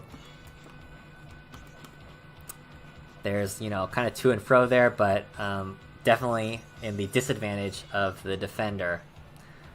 Still, okay. Another tool that Honda has sort of to deal with fireballs is this jump fierce, neutral jump fierce. I can move myself in the air a little bit after I do it, as you can see. So you can kind of use this. And here I'll mention that's really the strongest thing, if you can manage it. To deal with fireballs is the neutral jump over them. However, this is easier said than done, okay? Because you don't want to be blocking, because if you block, then you're going to be pushed back, you're going to take a good amount of chip, and you're going to just be back where you started, and you're going to be losing at that point. Is neutral back jumping worth doing, or that advice only applies to forward jump? Yeah, a neutral jump is very strong for anti-air purposes, and in general for a lot of the characters. So yes, I would say so. But again, you're prone to anti-airs at certain ranges. Backward jump is similar. You just have to be careful, because again, the zoning tools are so strong that you need to time it precisely, or else you're just gonna land on Fireball. So yeah. But again, like I said, really the strongest thing to do, if you can manage it against Fireballs, is to neutral jump over them. If you're Ken, for example, or Ryu, and you can Dragon Punch through them, that's also good. If you can do it without being punished, that sort of thing. Basically what I'm saying is, if you can manage to not block a Fireball and get around it somehow without being punished, that's really good if you can do it. But it is quite difficult in practice. Anyway, let's move on. Who do I have next on my list? Okay, so we're gonna go to Zangief, another character I'm not especially familiar with. Again, if people have certain suggestions they want to see, I will be happy to do that character. But for now, I'm just gonna go in the order I have them here on my notes.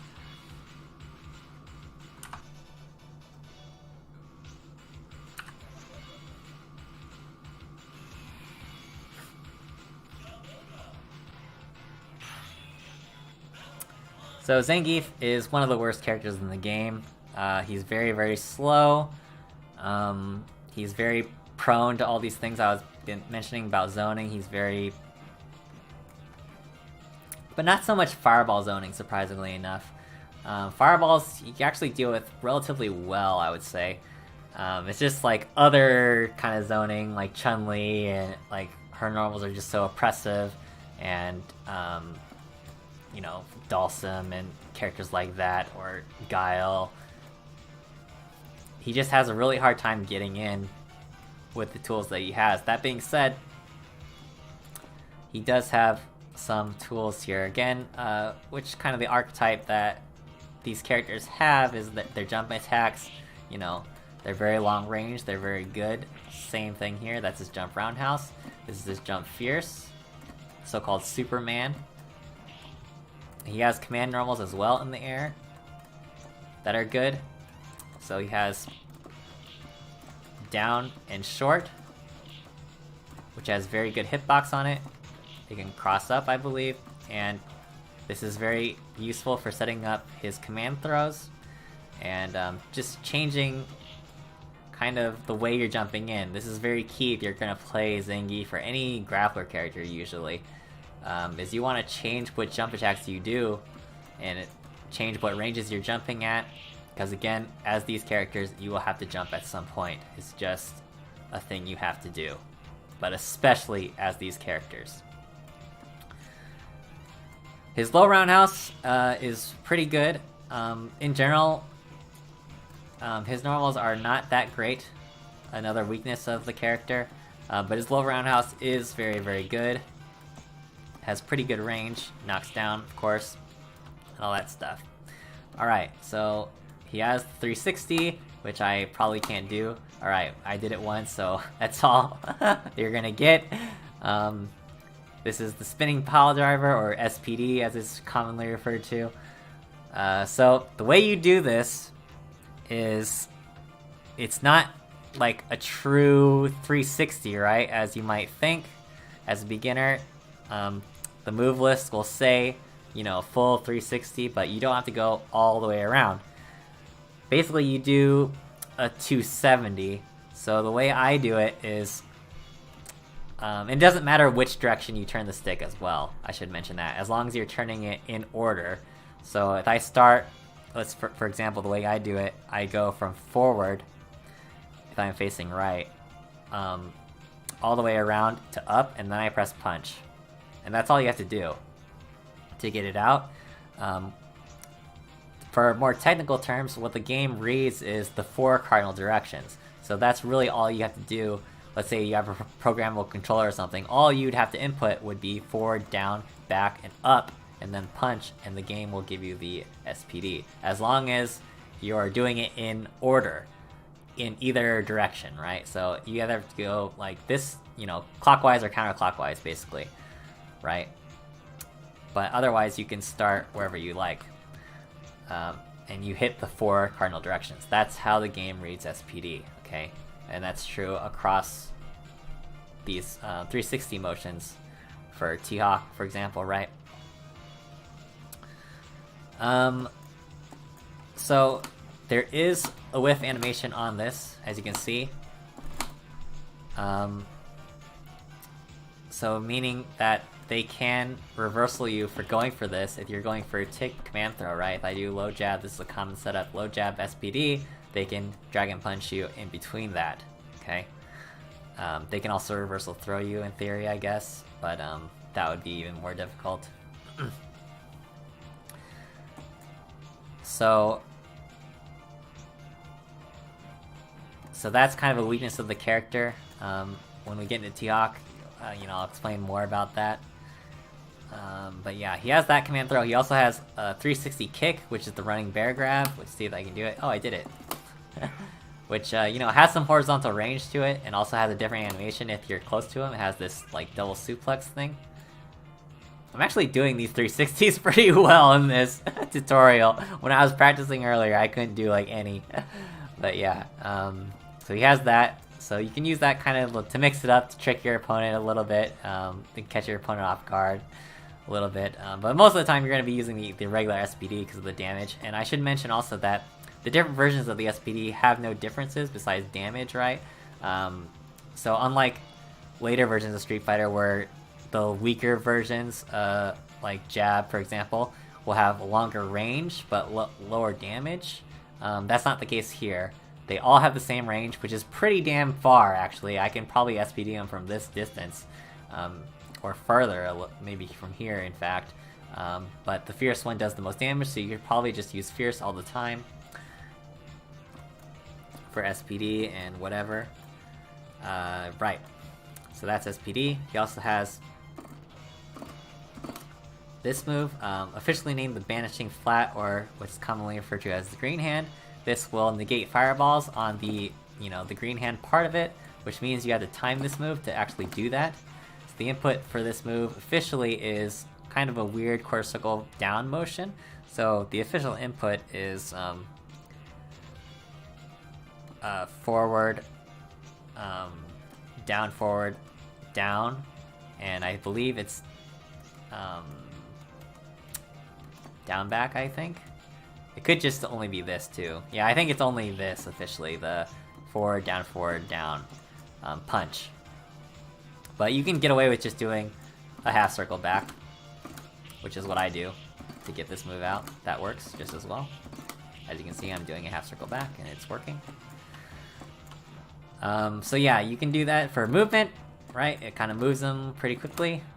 Most of the time, you land an SPD, and then you do this, really quickly to close the distance. And again, you can use it to negate fireballs, but most of the time you're going to be using this move to do that.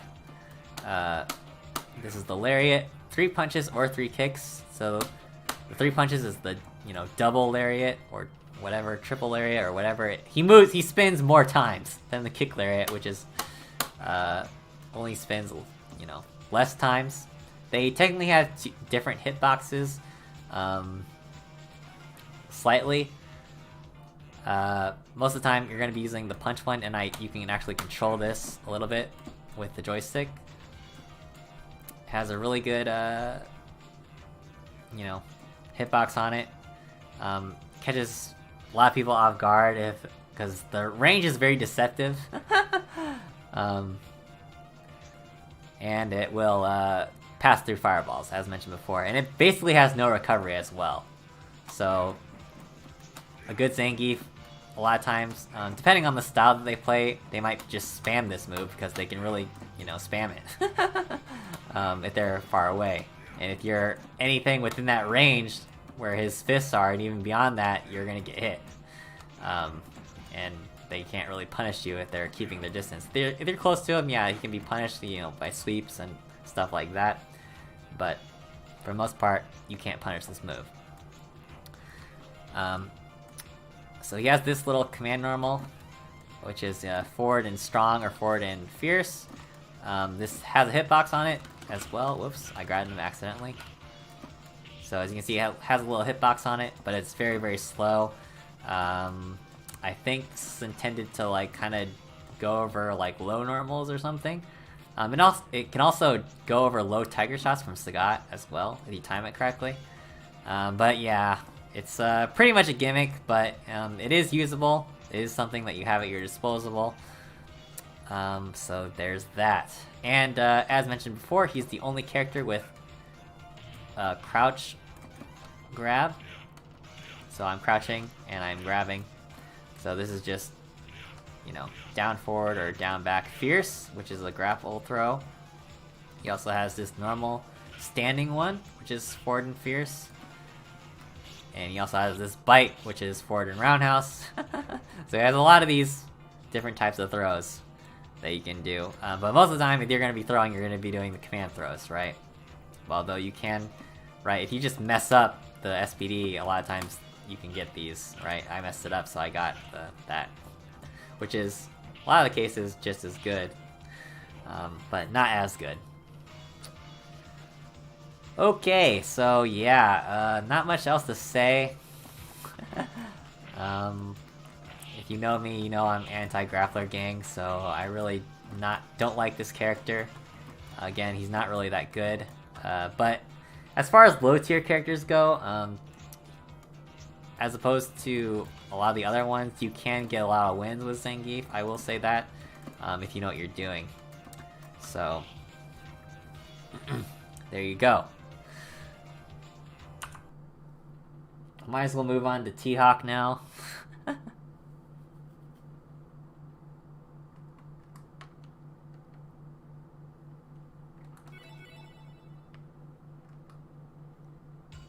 Oh yeah, his super is a 720 as well, which I didn't mention, but it's invincible. It's very fast, has very low range, does a lot of damage. There you go. Don't get near him.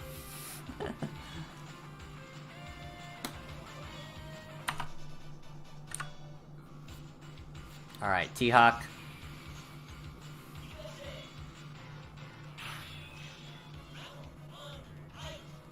So, unlike, say, for example, Blanca and E Honda, which are basically the same character to me, although E Honda is just simply better, T-Hawk and Zangief.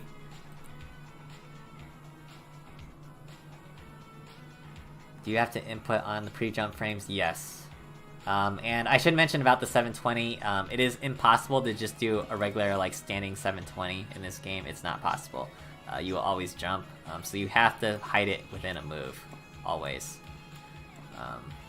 Or a jump or something like that to get it out. You can't just stand there and do it, which you can do in certain other games, but in this game, that's not possible.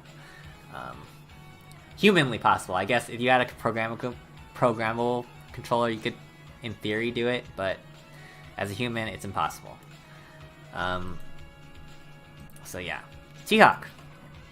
So T-Hawk is kind of interesting. He has this move in the air, which is just all three punches in the air. I don't have to do a direction or anything. I can just do all three punches. He can do it in any jump that he wants. So neutral, back even. I can do back and do it. I can do forward and do it. This can be punished at certain ranges, and I think in some characters it can be punished every time. Like Dawson, for example, can just punish this every time on block. But as someone that is not really familiar with T-Hawk, as an ST player myself, like, this is the one matchup which I have no idea what I'm doing against him, to be honest. And in particular because of this move. This move, if you land it, as you can see, does a full knockdown. So once this happens, that's very big trouble. Very, very big trouble. It changes his jump arc. It has a very, very good hitbox. It's pretty hard to anti-air, pretty hard to react to, because you don't know whether he's doing a regular jump or the condor dive. Okay? So it's pretty hard to react to, so yeah. That's pretty good to mix in every once in a while. You'll see, you know, this is how you get in with this character most of the time, is you're jumping and you're mixing it up between jump jab especially. Jump jab is a really good move for him. It starts all of his offense, all of his setups come off jump jab for the most part. and you're mixing in this, the Condor dive. If you haven't knocked him down yet, and you're wanting to score that first knockdown. Okay, his low roundhouse is pretty good. Has a pretty long range. It hits twice, as you can see. So the first part of it there, and then the tail end of it, right? He has a DP. Unlike Street Fighter 4, for example, this DP is actually good.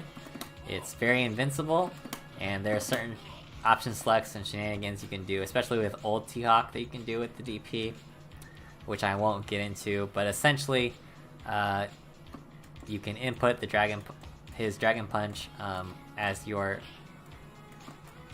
jumping in or something, and it'll beat any reversal attempt that the other character can muster if you do it correctly. But I'm not going to go into further details really in this tutorial. You can look that up for yourself later. Okay, so his SPD is, he has an SPD if I can do it. There we go.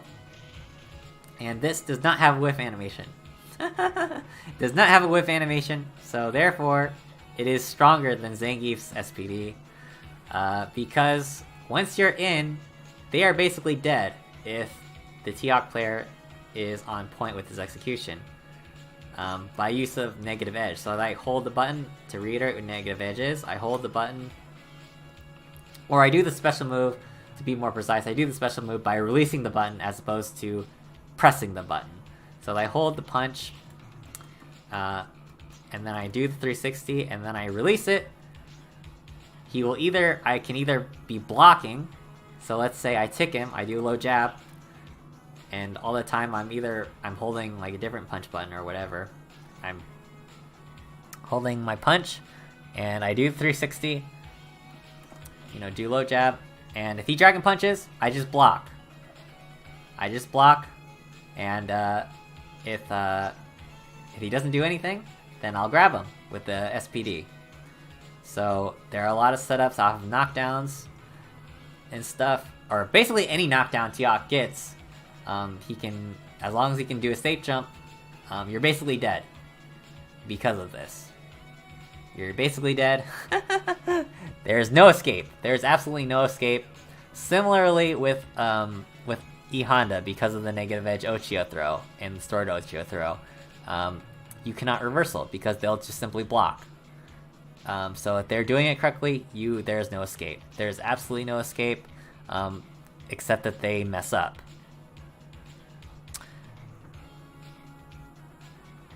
But that doesn't mean you shouldn't try something.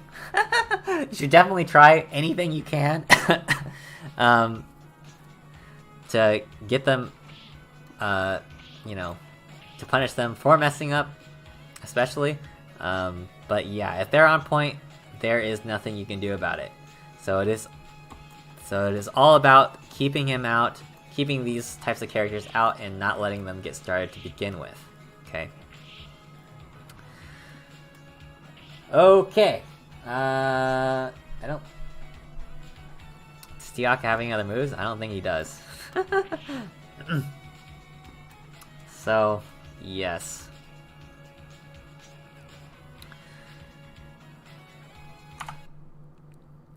But T-Hawk is generally regarded as not a very strong character, again, because, he has trouble with zoning and what have you.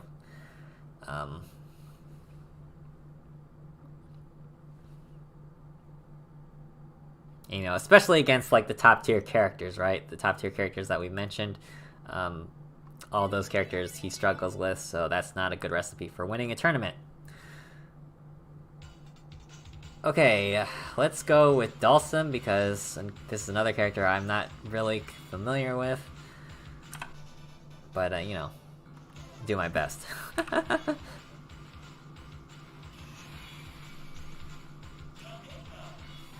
So now we're getting to real Super Turbo at this point, right? This is one of the best characters, if not the best character in the game. So why is that? Again, Super Turbo is a game that is based a lot about zoning in the neutral game. And Dhalsim is the absolute best at that. He has extremely long range That's his standing fierce punch. That's his low strong, his stand strong similarly. This low strong can even go under certain fireballs, like Guile's Sonic Boom, for example. So he can throw this out, avoid the Sonic Boom, and he'll hit Guile and he'll be completely safe. He may not even have to block the Sonic Boom. It might just pass right over him. So I should mention at the start that this is kind of an advanced character. He has a lot of command normals. So, for example, he has just these regular like kicks, you know, short, forward, roundhouse, but he also has back versions of each of these. Short, I guess not, but like, you know, he has back forward and then back roundhouse. Right? This is the regular forward, this is the regular roundhouse, back, back. And then, again, he has these regular crouching moves. Crouching short, crouching forward, crouching roundhouse. And then he has also these slide moves. This is the short slide, the forward slide, and the roundhouse slide. The roundhouse slide does knock down. And these slides go under fireballs. Oh boy, this character is just so, so annoying. He also has a fireball of his own, you know. The quarter circle forward punch, the jab one is very, very good. It goes, the speed at which it goes, something about it, this, you know, it's just the right speed where it's just slow enough that, like, you have to, like, deal with it usually on block if you're not ready, and if you try to get around it anyway, a good Dhalsim player will just punish you. So, the fierce one goes a little bit faster, and it does knock down. Same with the strong one. The strong one is a little middle ground, but it also knocks down on hit. The jab one does not knock down. Okay, but I think the jab one is the one that, in general, most Dhalsim players will be using to zone. Again, like I said, stand fierce, really long range move. Stand roundhouse, really long range. You use this preemptively a lot of times to catch them jumping out of the corner, for example. Close jab is a good anti-air. Wait, it has to be back? Okay, back. Oh, back jab, that's what it is. Okay, this is just a command normal. I had no idea. Okay, back jab is a good anti-air. Also, his slides are good anti-airs.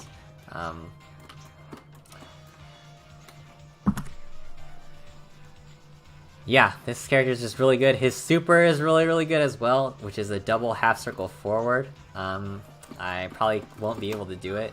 Yeah. But it's really, really good. It's invincible. It's invincible for a really long time. In fact, it has a hitbox on his ass for a time. So, like, if you're behind him and he does the super, he's, like, shooting flames out of his mouth, right? And you're like, oh, you think to yourself, oh, I'm gonna punch him because I'm behind him. No, you have to wait until he's kind of done in order to try to punish him, or else you're gonna get hit. Because there's a hitbox back there for some reason. So yeah, his super is really, really good for chip. I don't think you can I don't know if you can combo it. I'm not really too sure on that. Okay, so then he has these drills, which are any down and a kick. So this is the short version. So kind of counterintuitively, the weaker one goes furthest, and the stronger one goes shortest. So this is the roundhouse. This is forward. This is short. These are really, really good. You can do them really low to the ground, and you know, you can just pressure. This is a dive kick. This is a dive kick. You know, and unlike future versions, especially Street Fighter 4, these drills are really, really toned down. Street Fighter 5, they're pretty good again, but not as good as in this game. Like, look at this. This is ridiculous. And this can be done, you know, to set up, you know, his throw shenanigans and all these things. And that should be said about him as well. Like, what precisely makes him so strong?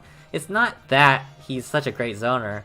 It's in fact that he can both do that and rush you down so seamlessly. He's not just a one-dimensional zoning character, as you might expect if you're used to the modern games. He is actually a rush-down character, and he's very good at doing that as well. So he's just a very overall, very balanced character. If he has any weaknesses to speak of, it's that if you do get in on him, you know, he doesn't have really a reversal. He only has teleport, which he does have, which is the motion you might expect a DP in either direction, and all kicks and all punches. They differ slightly, but this is a pretty slow move, and like as you can see, I'm doing the back version of the punch one, and it goes forward still. So you don't really use it to get away. The only instance where you'll ever see this really is if the Dhalsim player is in like a desperate situation where they have to avoid chip damage at all costs, and they'll try to get a reversal teleport out there. But unlike other reversals, right, which you can piano the inputs to get like essentially 6 chances to get it, because of the input, it has to be 3 punches or 3 kicks precisely, you only have that 1 chance of doing it, which makes it very, very difficult, and most of the time, it won't happen. In any case, it probably won't save you anyway, because it is very slow and punishable.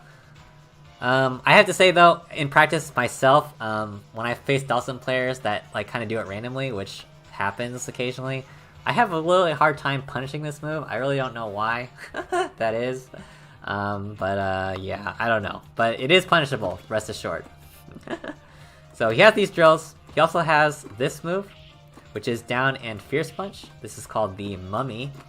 Has a little bit different trajectory from the forward drill, like, or I guess the short drill, which is more similar to. So occasionally you'll see this again. Just changes his jump arc. You know, it can do it back. You can do it at any time. You know, whatever. It's just a tool, which is good. Alright, so then he has this move, which is a hold throw, which is called the Noogie, which is forward and strong, or back and strong. And again, with these hold throws, it can loop into itself, so I can just do this, and then I hold, and then I do a drill, and then I do it again. Or I do a slide, and then I do it again. So again, this is very, very difficult to deal with. And this move actually has a really long range, and Dhalsim's throws in general have a really long range, so this is just his normal fierce throw, and that... Look how far away that is! Look how far away I am! That's ridiculous! So that's another strength of this character. His throw range is very, very good. So as I was saying before, like, even though his so-called weaknesses, right, is you get in on him, but really, his defensive tools are really not too lacking when you're in close, as long as he's not getting, like, you know, checkmate situation with chip or whatever, right? Because his throws are just so powerful, and in fact, even his you know, light moves like these are not like terrible. So yeah, just overall strong character. Really, really good. His only bad matchup to speak of, you might argue, is Vega. Some people might say Chun-Li as well. Chun-Li does very well against him. Just because she can deal with his drills pretty well, and her jump-in attacks are really, really good. Really hard to anti-air for the Dhalsim player. And stuff, but yeah, besides those 2 characters, he basically beats everyone else. So yes. Ridiculous character, and Capcom learned their lesson. With the traditional Street Fighter games, and some of the Versus games, he's also still ridiculous. But yeah, in the traditional fighting Street Fighters, he's been toned down significantly from this iteration.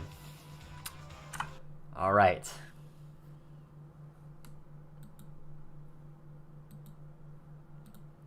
Oh, Chun-Li? You want to do Chun-Li? Okay. Sorry, I missed that.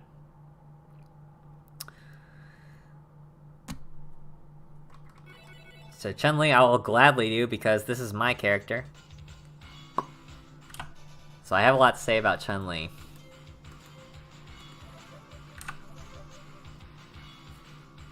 So Chun-Li, probably along with Vega, is probably, in combination with ease of use, and strength of the character is one of the easiest characters you can get wins with. And I'm speaking from experience, you know, like, this is what I tell people. I literally tell people you can use 2 moves. You can use this move, and that's all you need to win. That's how powerful this character is.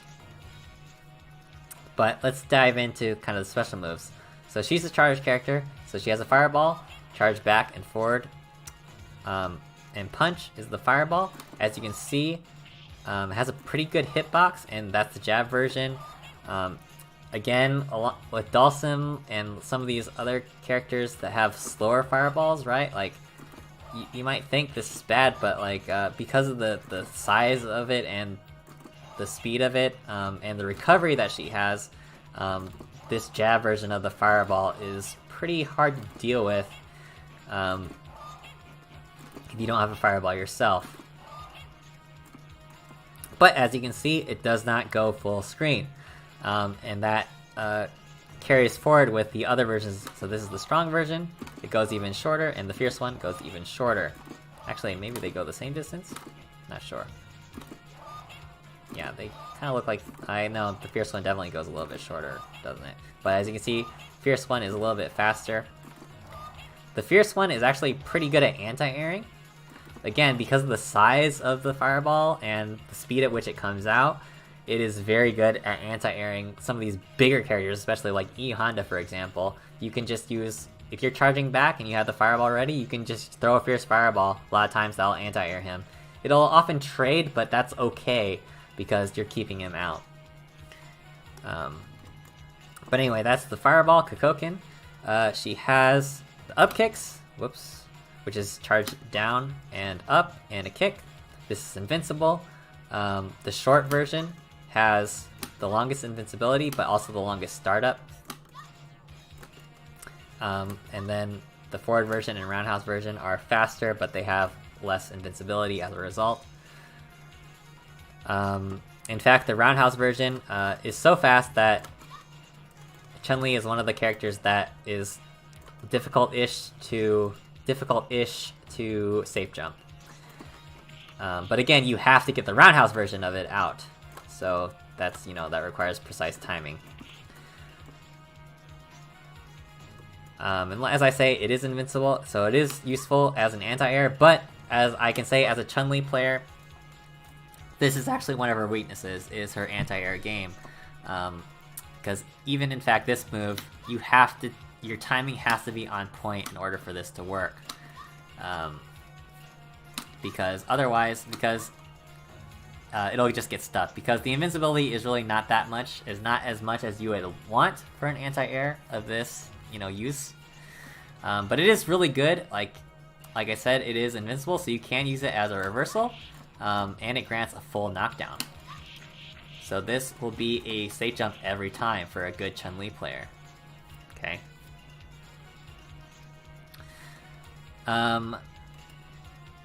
So then she has spinning bird kick, which is charge back and forward and a kick. This can also be done in the air. So a lot of times, this is a good meter building thing. So yeah, in general, Chun-Li, like I was saying before, her normals are very, very good. She is very, very fast, very, very mobile.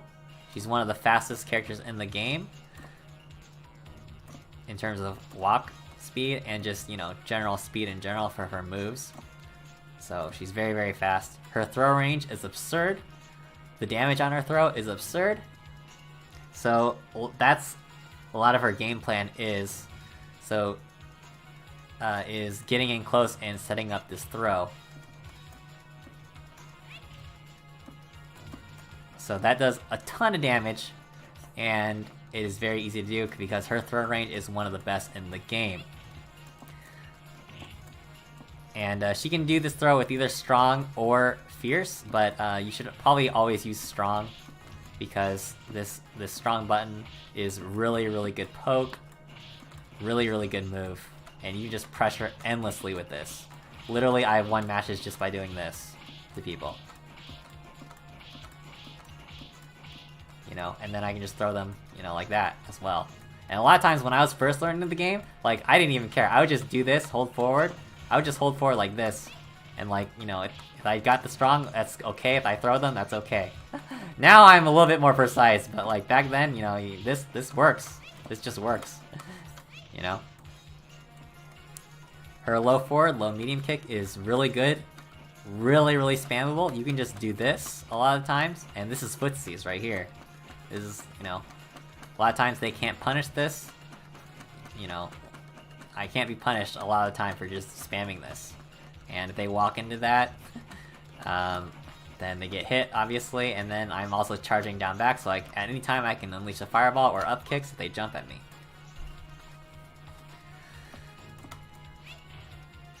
And then also standing forward is a pretty decent-ish anti-air. It depends on the character. That's what you gotta learn as a Chun-Li player, is the different anti-airs for different characters, really, which is something I have to kind of get my head around as I advance as a player in this game.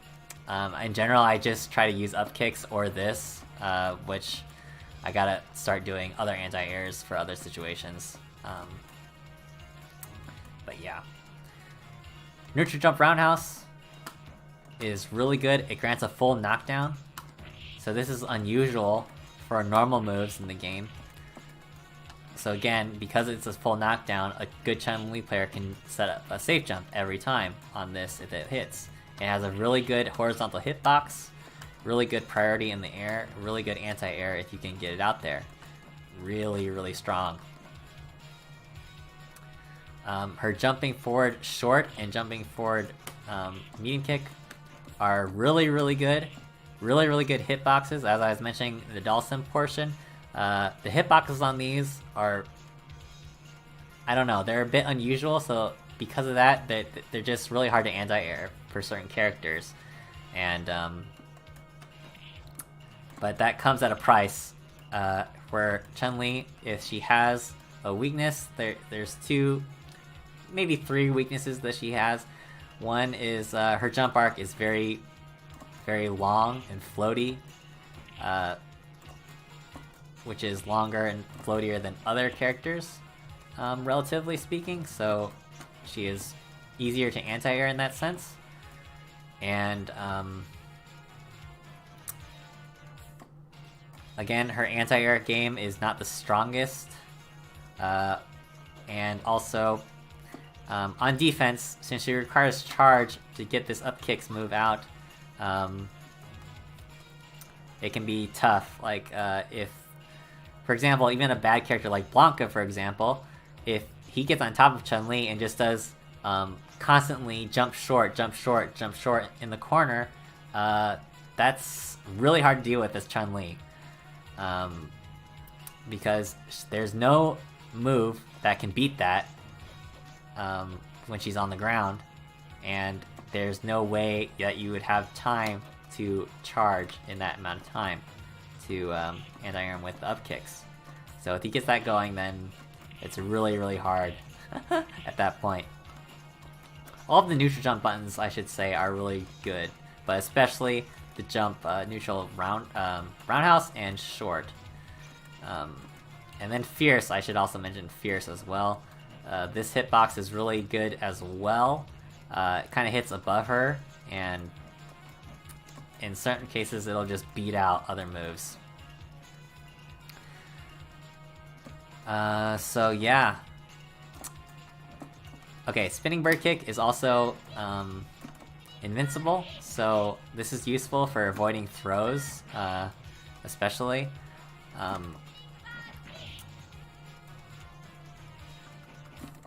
And in certain checkmate situations, for chip and stuff, you might want to use this over up kicks just because it's a little bit more unexpected and it has a little bit more invincibility, you might say, but the hitting part, like, doesn't come out for a really long time, so while it might avoid the actual damage you're going to take, most likely you're going to be punished anyway, but it's just something to keep in mind as a defensive option. But again, it's mostly useful as, like, to avoid throws and stuff like that, and to build meter. So, oh, she can also jump off the wall, so that adds to her mobility. So this is done just by jumping towards the wall and then doing forward as you're hitting it. Okay. And so the only other character that can do this is Vega. So this is just another option that you have. And as mentioned before, she has an air throw, which is useful occasionally. And what else do we got here? Oh, so this move, this is the command normal that she has. This is down forward roundhouse. This is the neck breaker. And there are a lot of, or I guess one shenanigan, you know, you just do with this. If you knock them down, if you get a good knockdown where you can set this up, you just do it meaty. Like that, look at that. And like, some cases, if you do it right, it can cross up, and it can either be, and it can even be like a low attack as well. But it cannot, I should mention, it cannot cross up all the characters. But, so in general, if you're on the defense, this may look like a cross-up, but many times it is not a cross-up. But on Shoto's, I think, she can cross up. But up against most of the cast, it does not cross up. But regardless of that, again, in some cases it has to be blocked low, and in any case, a lot of times they cannot reversal you. So if I do it right, after a knockdown against Shoto's, for example, against Ken or Ryu or whatever, they cannot Dragon Punch. They absolutely cannot Dragon Punch, because I'll just go over them. It will not work. Or the input just won't come out, right? So this is basically like free pressure that she has to set up her throw game and all that stuff. Okay, so she also has lightning legs. So this is really, really good. Again, this requires 5 consecutive inputs of the same strength of kick. This is good for building meter, and good in general. If you can do the roundhouse version, it's really, really strong. So all the lightning legs, they basically have a disjointed hitbox, and which essentially means they're like invincible from the front. So if you're in front of her, like there's no way you're beating it. Like you can't beat it. The only way that you're beating it, right, because the hitbox only appears, so this is the short version, it only appears where she's actually kicking. So if I do the short version, you can see it's not that fast. But if I do the roundhouse version, look how fast that is. So that's basically a wall of hitboxes that you can't get past. So that will beat literally every other move in the game. So it's very good to just throw out if you can get it out. And does a good amount of chip as well. And yeah, it's just a great move.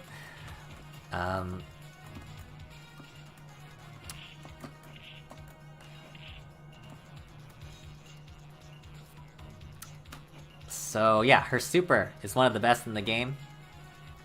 So this is done, charge back, and then forward, back, forward, and then a kick. And this also has the stored super glitch, so I hold forward. Oops, I did it wrong. I hold forward, and I can just press any kick at that point, and the super will come out. So once she has super, she is extremely, extremely dangerous. So if I'm walking forward towards you, I can throw you, you're just blocking, and then if you try to beat me, then I'm just gonna super you and do so much damage, and then I can follow up, juggle you with up kicks, roundhouse up kicks, for massive damage. And it is safe. So a lot of times, immediately, you can just throw a fireball and block, and that they have to block that in a lot of cases. So this is really, really good, and I should say, in the case for all these stored supers or whatever, you can, in fact, release, so you can go to a different direction. So if I store the super, I'm still storing it, I can go to a different direction and then go right back to forward, as long as I'm quick enough, it'll still have the super stored. This is how you can do the super after a cross-up, for example. So if I have the super stored, I don't have it stored, but let's pretend that I do, and I cross them up. So now it's reading a back input.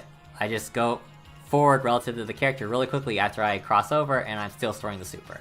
Okay? So, yeah. So this character is just really, really strong, really, really cheap. I definitely recommend it. Again, medium kick, medium punch, these are your money moves right here. Low roundhouse is also really good. I should mention that. Along with the neutral jump roundhouse. And yeah, these two moves, man, are very oppressive. Combine that with her fireball game. So she is just really good overall. She can be played turtly, and she can also be played very rushdown style, very pressure heavy.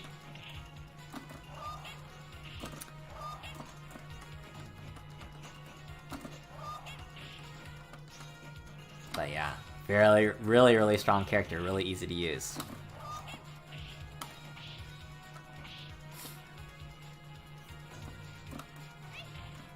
So let me just do some little things, I guess, for the character. For, again, if you can set up this is just an easy way of, like, definitely doing a lot of really bad things to people. You know, it just goes into itself, right? If they don't block correctly, then yeah, they're just caught in this. And this is the thing. I can't tell you how many matches I've won by just doing this. But even if they block it, they're under pressure. They're under pressure from throw, or anything else that I might do. So let's just talk about that for a second, because I don't think I've touched on it quite yet. I think I briefly touched on it a little bit, but the throw game in this game is key, right? Both on the offense and on the defense. So on the offense, right, if I'm gonna go for a throw, I go for a throw, and you have to deal with that. You have to tech it or do like a dragon punch or whatever, right? But let's say you just want to tech the throw, or you want to reversal throw me, right? This is often what I try to do as Chun-Li, because if I can throw you, I'll just do a bunch of damage for no reason, and if I just, you know, time my throw correctly, my throw range is so good, more than likely, if I do it correctly, then you're going to be in throw range and I'm going to throw you. So that's what I like to do, and a lot of players will try to do on defense, right? They'll try to just reversal throw you. So the way you do that is you do a low attack. So let's pretend I jump in with Chun-Li, now I'm in there, and now I can do any number of things. So if you're mashing throw, trying to reversal throw me, I can just do low. And now if I cancel that, if I, you know, this, yeah, low forward, that combos. And you're taking so much damage. And even as a Chun-Li player, a lot of times, like, I get so many of these for free because they're so afraid of getting thrown. And then obviously if I land the throw, then that's so much damage. That's so much fucking damage. So that's kind of, you know, the rock, paper, scissors involved here. And similarly on Wake Up, I do a common, this is what I call the NKI setup, because this is what he does. NKI is like an American player, one of the strongest Chun-Li's, or he was. He doesn't really play anymore. But, you know, low short, throw. Or whatever mix up, right? I can do low short, you know, low forward, whatever. And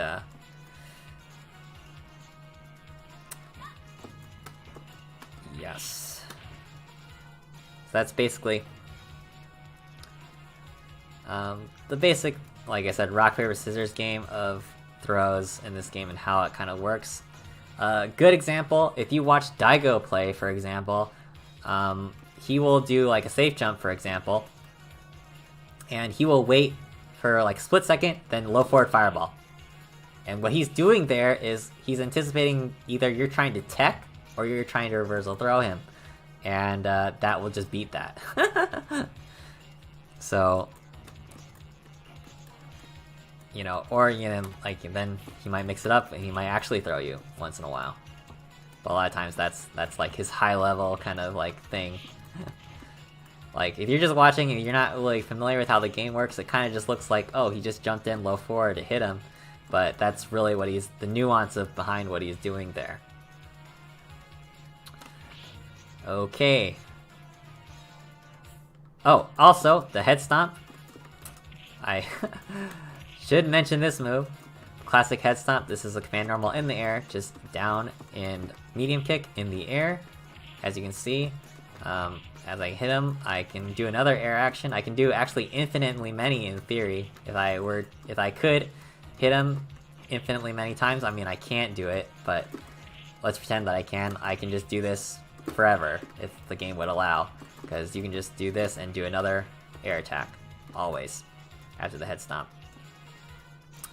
And so this head stomp, since it's an air attack, it has to be blocked high, so this can be an overhead. This is really good at the end of rounds, because if you time it correctly, it will beat out Dragon Punches, in fact. But I will say, I have trouble doing this. When I was practicing for this tutorial video, it was really hard to do this when they're crouching, to make them actually hit them when they're crouching. But rest assured, it is an overhead. It can be used that way. So you can do setups like this, low short, overhead. That works. But again, it's most commonly seen at the end of rounds, because if they're knocked down, for example, and they try to Dragon Punch me, I'll just beat them. And they have to block it. If not, they're gonna die. And other characters have different moves like that too. Zenki, for example, has an instant overhead like that, and Bison does as well. But I believe the head stomp is just simply the best, just because it can beat out Dragon Punches. I don't think those other moves can beat out Dragon Punches. I could be wrong, but yeah. Alright, that's Chun-Li.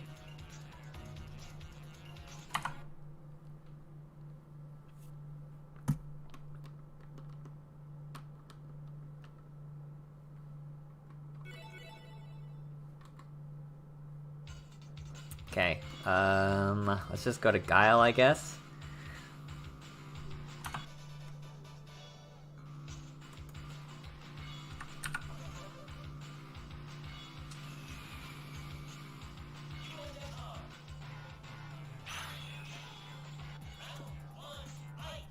So Guile is a really famous character, obviously. Famous for having only 2 special moves: Sonic Boom, charge back, forward, and a punch, and the flash kick, charge down, up, and a kick. But in addition to these, he has a lot of command normals, right? And this helps him keep his charge. So this is back roundhouse. This is all to be forward as well, I should mention, but or neutral. But the forward one kind of moves him a little bit. You know, they move him forward while keeping his back charge. And also back light kick, same thing.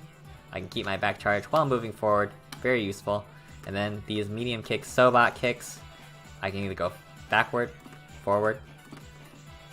These are really good for movement, spacing, footsies, all that sort of jazz. But yeah, so Sonic Boom, this is the fastest recovering fireball in the game.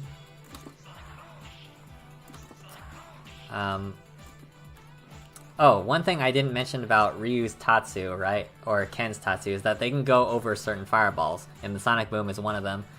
So the Tatsus can go over Sonic Booms, DJ's Fireball, and the Yoga Flame, your Yoga Fireball from Dulcim. So those are really important tools for the Shotos to get around these fireballs, because they can be kind of hard to deal with, actually. But yeah, it recovers really, really fast. So a lot of cases, you know, look at that. Look how fast that recovers. Ridiculous. So common thing is, I'm gonna throw a jet fireball, follow it, and, do something after if you just block. And, so Flash Kick is really good anti-air. Obviously, it's invincible. It probably doesn't have as good a hitbox as maybe it should, as far as anti-air wise. Like, there are certain moves, I guess, in certain spacings that will beat it and things. So that's just something to be aware of as a Guile player. That's just the Guile life, unfortunately. That's kind of followed him in later versions of the games as well. Crouching Fierce, good anti-air. This strong button, just standing strong, is also pretty good. But this is the traditional anti-air here. Forward and Fierce is a command normal. This is the back fist, right? Has really good range. Look at that. And a common thing is because his fireball, Sonic Boom, recovers so quickly in a fireball war, let's say, against the motion characters like Ryu, Ken, and Sagat, for example. Like, if they're at mid-screen, if they're at the start of the round especially, this is like the most prominent example. At the start of the round, if they both throw a fireball, Guile and Ryu, for example, throw a fireball at the beginning of the round, they'll, negate each other, and then Guile will recover faster, and then he can be able to backfist Ryu as a punish, so to speak, for doing that. And that is just a thing you have to be aware of when you're facing Guile. This is, the matchup. This is a classic thing that even he can do in Street Fighter 4, Street Fighter 5, in certain cases, I think. But definitely in Street Fighter 4 he can do it. And yeah, this is where it all began, right?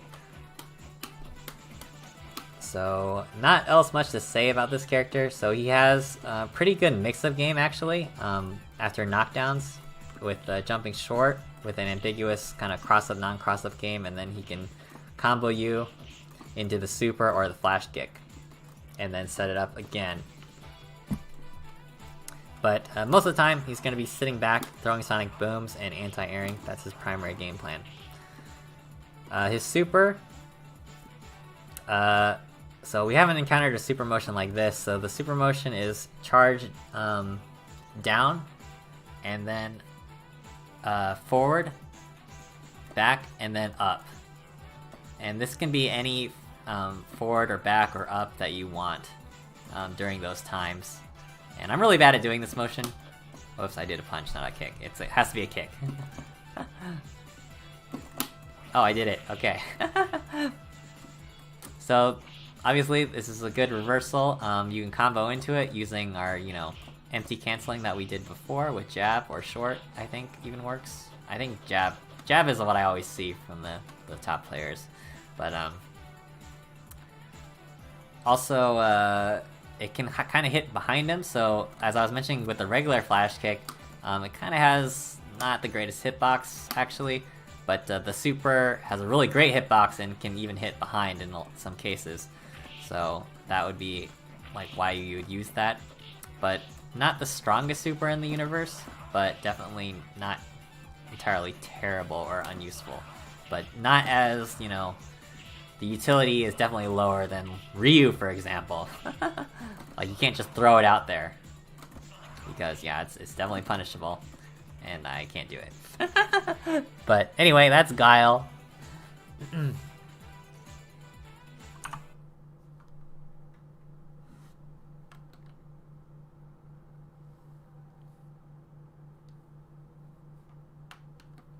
So let's go to DJ, actually, because they're pretty similar.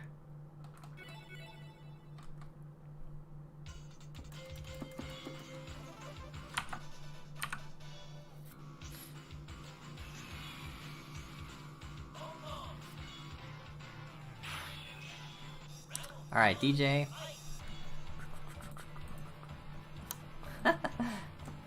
Yeah, DJ, okay, he's a really, really strong character. If you remember the tier list, he was right next to Ryu.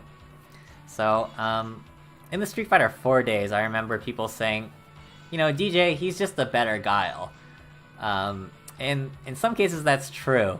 Because they kind of fit the same archetype. They have a similar fireball, His doesn't recover as fast, but it recovers pretty damn fast. Has a similar style hitbox, similar kind of speed. But the rest of DJ's game is just, I would say, better than Guile, quite frankly. So what separates DJ from Guile in this respect is his normals, is what I would point to, first of all. His normals are very, very, very strong. A lot of people don't kind of realize this about him, because he's somewhat underused. But this button, low strong, this button has absurd priority. It will beat out anything, most things. And a lot of times this is just very spammable. If you watch top DJ players, they'll just be sitting at certain ranges, you know, this range, and they'll just be spamming this move. Because anything that you potentially throw out, this will beat it. Okay, the lower roundhouse is a slide. This is super good because it knocks down, of course, right? And I can keep my back charge while I do it, and it moves them forward. So a lot of times you'll see, I'll throw a fireball, they'll slide right behind it, throw a fireball, slide right behind it to close the distance. Throw a fireball, slide. Okay, and then in addition to these great normals, oh, I should mention that his jump and attacks are pretty damn good too. In my opinion, they go really, really far. So, a matchup that I'm very familiar with is Ryu versus DJ. If you're fighting a DJ, right, a lot of times they have an easier time to just guess a fireball jump because his jump roundhouse goes so far,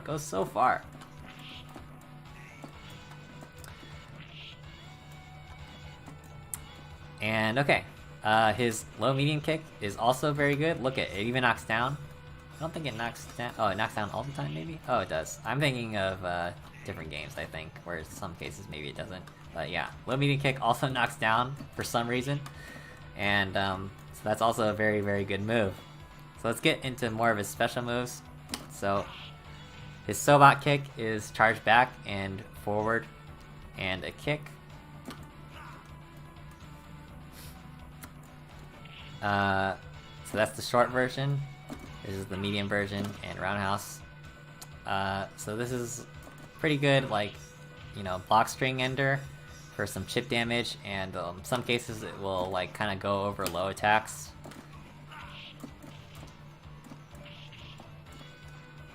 And then he has the up kicks. So this is invincible as far as I know, and very, very good anti-air. It'll juggle into itself. So I think most DJs, they'll do either the medium kick version or the roundhouse version, and then you can do more up kicks after that. I'm not a DJ player, so I'm not really entirely familiar with the intricacies of which versions you can use at which times, but you can do double up kicks basically in a combo as an anti-air situation. And then after, you know, certain series of those or one up kicks, you can juggle into his super, which is a charge motion with a kick. So charge back, forward, and then a kick. But unlike a lot of those other charge, regular charge supers, he does not have the stored super glitch, unfortunately. But a lot of cases this move is safe. There is a gap sometimes in between some of the hits at certain ranges, but it is relatively safe to throw out. So it's a really good super, really high utility because of its combo ability. And yeah, and then also I should mention DJ's combo game is extremely strong. So his cross-up jump medium kick is very, very good. Like, I don't have to time this at all to do it, to hit him. It just works. So there are a lot of things you can do. I'm not a DJ player again, I'm sorry. So I don't know the exact setups you have to do, but you can just set up a cross-up, but there are ways to make this look deceiving to which way you have to block. So starting with that, so if you land a hit, the combo is you do, you know, cross up or whatever, medium kick, then jab, jab, low jab, and then what's called, this last special move, his machine gun upper, which is a charge down and up and punch. And this is a very unusual move. This is the most unique move in the game, because it's a charge up, or down, and then up, and then punch. But then, to get extra hits, you can actually mash the punch buttons. And you can actually mash any punch button that you want, to get the maximum amount of hits. This move is kind of funny in the way it interacts. So you'll just have to like practice if you want to become a DJ main to like get this down. But basically you want to hit them only a certain amount of times, not the maximum amount of times, to make this all work. I don't really know the full details, but anyway, this combo that I'm mentioning is basically, it's gonna stun them most of the time.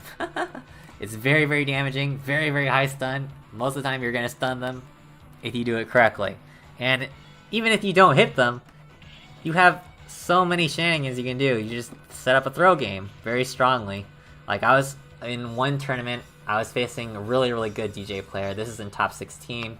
I fought this DJ player, and that's like basically all he did was like, when he got the cross-up set up, he would just, throw me, and there was basically nothing I could do about that. Like, when I'm fighting a good DJ, like, these throw mix-ups are very hard to deal with. Like, for some reason, I don't know, his throw is just really good. It just works. Alright, that's really all I have to say about this character. Unfortunately, again, I apologize. I can't do this character justice, but it's a very, very strong character. Recommended for beginners, and especially if you can master him, very, very strong.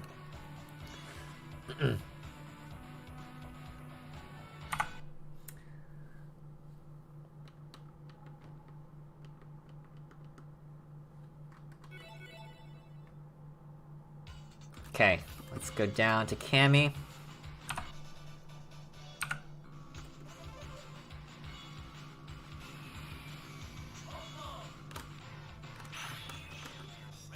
Alright, Cammy is one of the least seen characters, one of the worst characters in the game. She just has a lot of problems. So why is she so bad? Well, a lot of her moves are unsafe. So, especially when we talk about the stronger characters, and some of the stronger characters we've already mentioned, a lot of their moves are just simply safe or even advantage on block. Not the case with Cammy. Her drill, her cannon drill, or spiral arrow, is... You can make this safe, but unlike a lot of the other special moves in the game, it's just simply not safe at a lot of ranges. But I should say, like, again, you can make it safe. Unlike in Street Fighter V, for example, and even Street Fighter 4, in those two games, it is extremely difficult, if not impossible, to make it safe. Although it can be done. But in this game, it is fairly easy to make it safe, I have to say. But again, as opposed to the other characters in the game relative to her, the move is just unsafe. So yeah, to do this move, you do core circle forward and kick. The roundhouse version actually hits twice if you're close enough. So she has a DP, which is a DP motion and a kick. And this is kind of unique in the fact that on hit or block, she'll kind of like reel back like that, which makes it kind of awkward to punish, and some characters have a hard time punishing this, in fact, on block. T-Hawk, like, infamously, like, cannot punish this move at all. Like, you can literally just do this on T-Hawk all day, and he can't do anything about it, so...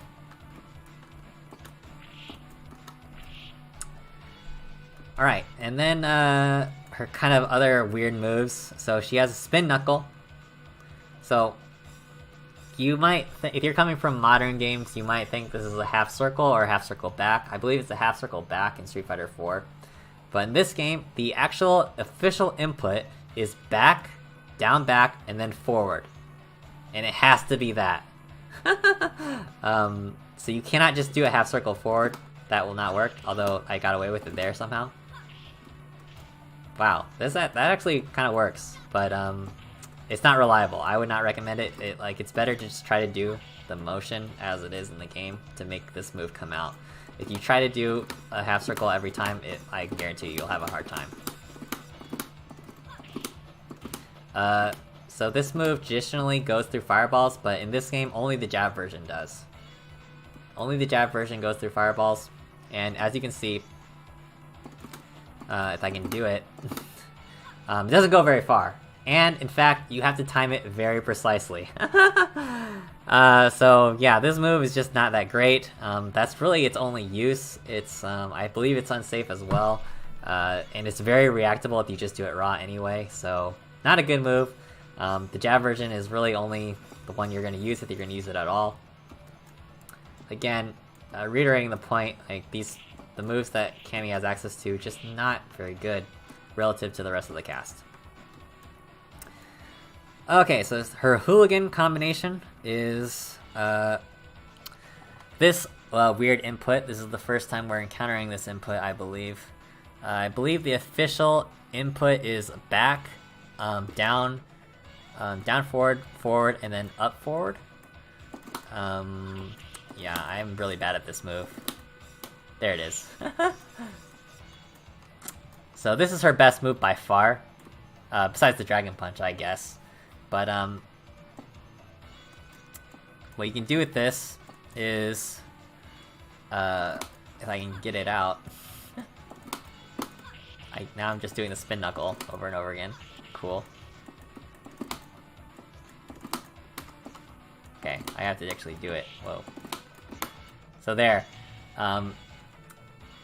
If you press forward or back and kick while you're doing it like that, it'll grab them. And this is actually really, really hard to deal with. Like I said, I believe this is like her strongest move because that is very hard to deal with because that's essentially a command grab, and you have to be on point with your anti-air. And it is in fact really, really hard to do a normal anti-air, so you'd have to do some sort of invincible move ideally to deal with this. As a Chun-Li player, basically my only answer to this is up kicks, and even if I don't time it correctly, I'll just get grabbed. And then she can just start her close-up game, which is actually relatively strong, if she can manage to close the distance. Her jumping medium punch is actually a very good jumping attack. Very, very good. Really good hitbox on it, and it starts all of her pressure game. So she has a standard, throw mix-up game as well as any other character, but she also has strong option selects, which I won't go into here. But yeah, again, commenting on the hooligan combination. Let's see if I can do it again. I keep doing the spin knuckle, which is kind of funny. Yeah, so if you do nothing, it'll just do that. It'll do a low kick. So that's the other option you have out of it. So she has no dive kick, right? This is before those times. She has no dive kick out of the hooligan like you might be familiar with. Another thing about the hooligan, if you're coming from modern games, Street Fighter 4 for example, and it works like this in Street Fighter 5, the grab portion of the hooligan combination in those games, in those modern games, can only grab you if you're standing. But here you can always just be grabbed. And again, like I said, you can't, you can in theory do a normal anti-air to deal with this, but it's very, very difficult. A lot of times you'll just be grabbed anyway.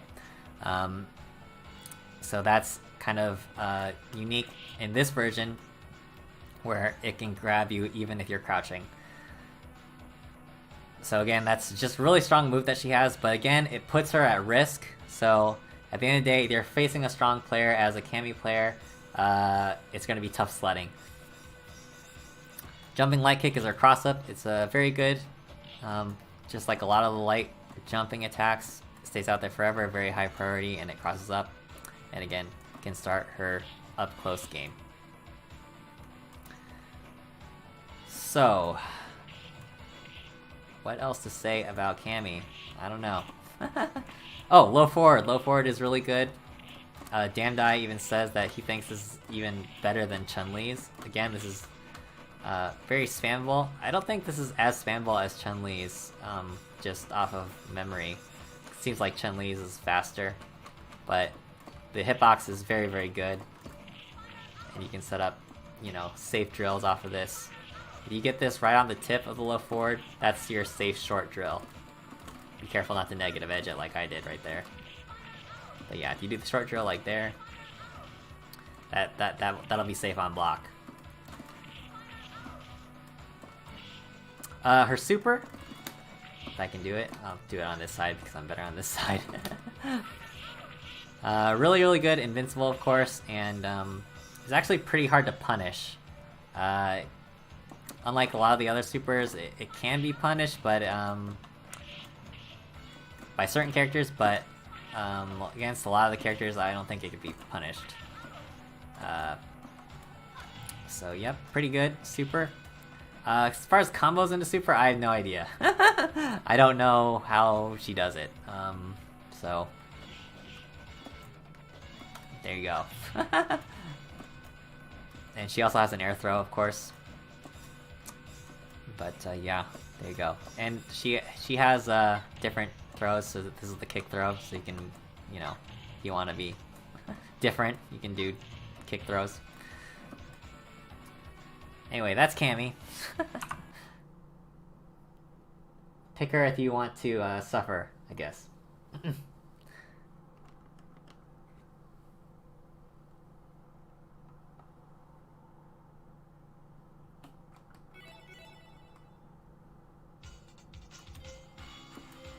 Okay, Fei Long.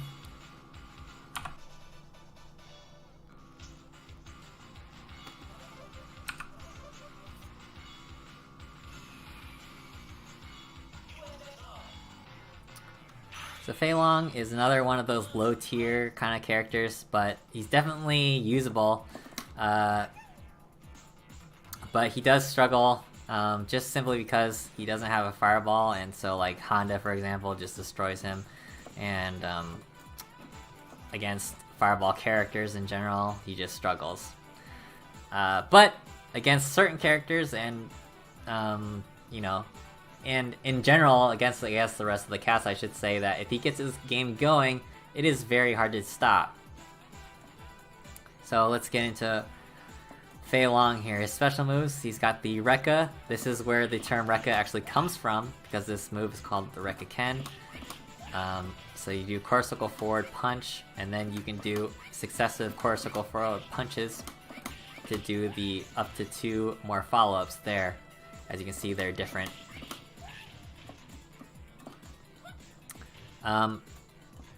As opposed to other versions of the character in later games, you can actually do the different strengths of the Rekkas at any point. So I can do, for example, a fierce at the start of the first Rekka, and then do strong and then jab. And this is actually how you make the move relatively safe on block. If you space it with, you know, a fierce, strong jab like that, and that will be completely safe. And it'll actually put you at an ideal distance where if they try, you're basically can't hit me now, right? And I can just see that and punish whatever he does with another Rekka series. So, and then yeah, you know, if you manage to land all 3, it'll, you know, combo if you're quick enough, and it does a lot of damage and stun. So Fei Long is the other character with the standing overhead, forward and medium kick. So you can, he has a medium kick throw, so this is actually a very common throw that Fei Long players use. It's just, you know, I might overhead you, or I'm just gonna throw you if you're gonna be thrown. So that's very, very good for him. And then he has a DP, the flame kick, which is a reverse DP motion, and then a kick. The short version has very low recovery, very fast, virtually unpunishable. So you can just spam this, to be honest. This is basically like Ken jab DP. But it's even better, in fact, because with the negative edge tricks, you can actually do this on wake up. You can negative edge and basically be safe. You can go for a reversal and be safe, 100%. So to kind of explain that, if I'm getting up from the ground and I hold a kick button, let's say short, and then I do the motion and let go, if I miss it, then I'll just block. If I get it, then I get the flame kick and I'll hit you if you're trying to do something. And then again, you can just hold all three. I don't care which version I want. Then I'll wake up, for example, that's how I'll do that, and I'll just release all three if I want to do that. So that's really, really good. And then the kind of the money move for Fei Long is the chicken wing. I'm not really sure what the official name of this move is, but people just call it the chicken wing because it looks like a chicken wing. The official input is the same as the hooligan combination input, so it's a back, down, down, forward, forward, up, forward, and then a kick. In this case, because there's not an overlapping input with a freaking back fist freaking special move, I can get this out better than the hooligan combination. But this is really, really good. If you land this, you can actually combo into a fierce, either just this fierce, the far fierce, or the close fierce. And then you can cancel this even into the Rekkas. So if you land this full series, chicken wing, close fierce into 3 Rekkas, that will almost guarantee stun them, and that will be the round. And even on block, you can just do chicken wing, fierce, chicken wing again. So, because this is cancelable, and I'm really bad at doing it, but you know, you can imagine doing a chicken wing, this move, and then another chicken wing, and the pressure just mounts and mounts and mounts. And you know, again, when I'm up that close, I can just do a lot of shenanigans with throw, non-throw, DP. You know, this is a very common thing with Fei Long because his short DP is so good, and it's very, very hard to punish, if not impossible. So a lot of times you'll just see, you know, in the corner especially, you know, you just see this, and like, how you're gonna get past this? Like, so it's, once he's up close, you know, a lot of things, good things can happen for him, but it's getting up close, which is the challenge, right? Because he has no fireball, he has to get around fireball somehow, and he really doesn't have that great way of doing it. Of course, the chicken wing can go over fireballs somewhat, but a good player can just be watching for that. But I will say, as a Chun-Li player, this is a matchup, this is actually kind of awkward for her. Some players even say that it's bad for her. I would tend to agree slightly, because the chicken wing is very, very hard for her to deal with. Even the up kicks and a lot of kicks will just get flat out beat by it for whatever reason, even if you time it really, really well. You can beat it. I have seen it in high level play, the up kicks working against the chicken wing, but you have to be so freaking precise. And if Fei Long gets that started, it's basically the round. So it's all about keeping him out. And his jump jab is really, really good. So this is another tool that you would have as a Fei Long player to try to get in there and start your pressure. Again, as a Chun-Li player, this move is really hard to deal with. Like, basically up kicks is your only option against this move, and if you're not ready, then he gets in for free. What else? So, I guess, yeah, I should mention that the low forward is not cancelable. If this was cancelable, that'd be like super cheap.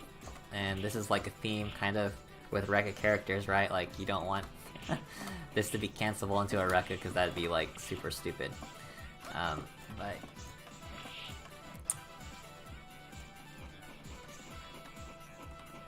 Also, just in general, I think outside of the chicken wing combo that I mentioned, his combo game is actually pretty strong, actually, too, because you can kind of confirm off of a cross up and do a low jab into this. His super is also really, really good. It's safe, I believe. Pretty sure this is safe. And it's invincible, just like all the others, and yeah. And you can combo it just the same as before with the empty canceling. Renda canceling, as it's called officially. With jab. And again, it does a lot of damage if you get the full combo, and that's really what your game is as Fei Long is you wanna if you wanna be a Fei Long player, what you wanna be is you're a combo king. I remember when HDR first came out, they did like a combo showcase, and like Fei Long was very prominently like shown just because like he had access to a lot of like different types of combos, right? He has a really high combo ability potential. But yeah, in general, not the strongest character, but in the right hands can do a lot of damage.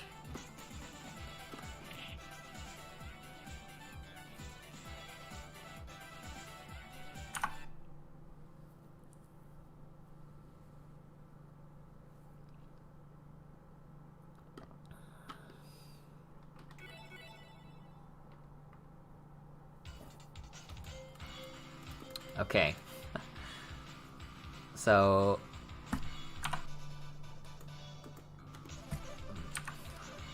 Balrog,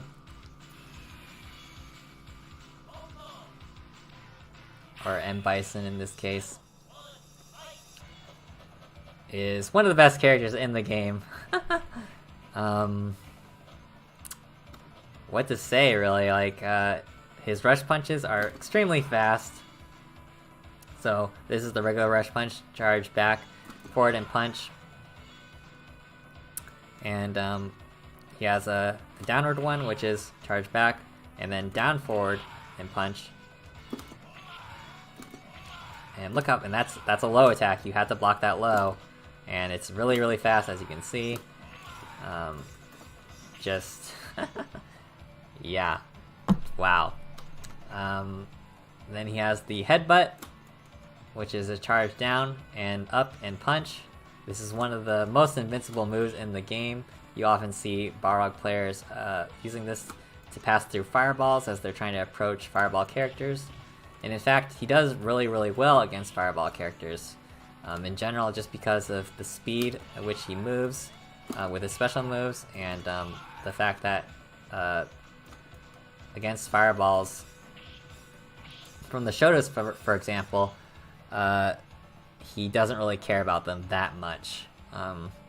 Against Chun-Li and Dalsum, it's a little bit different story, just because of the nature of the way those fireballs move on the screen and the recovery and all that sort of stuff.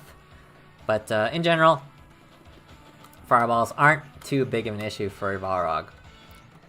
And okay, so then he has regular upper rush, which is just back charge and then forward and a kick.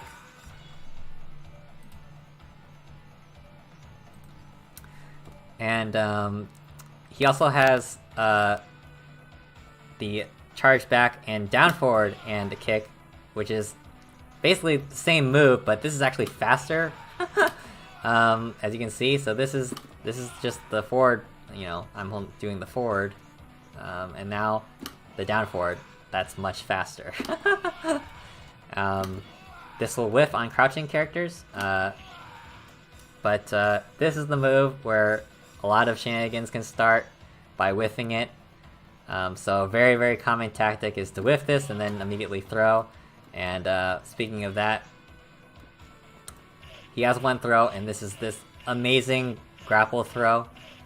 You can both do it with the strong and the fierce buttons, but you should probably use strong.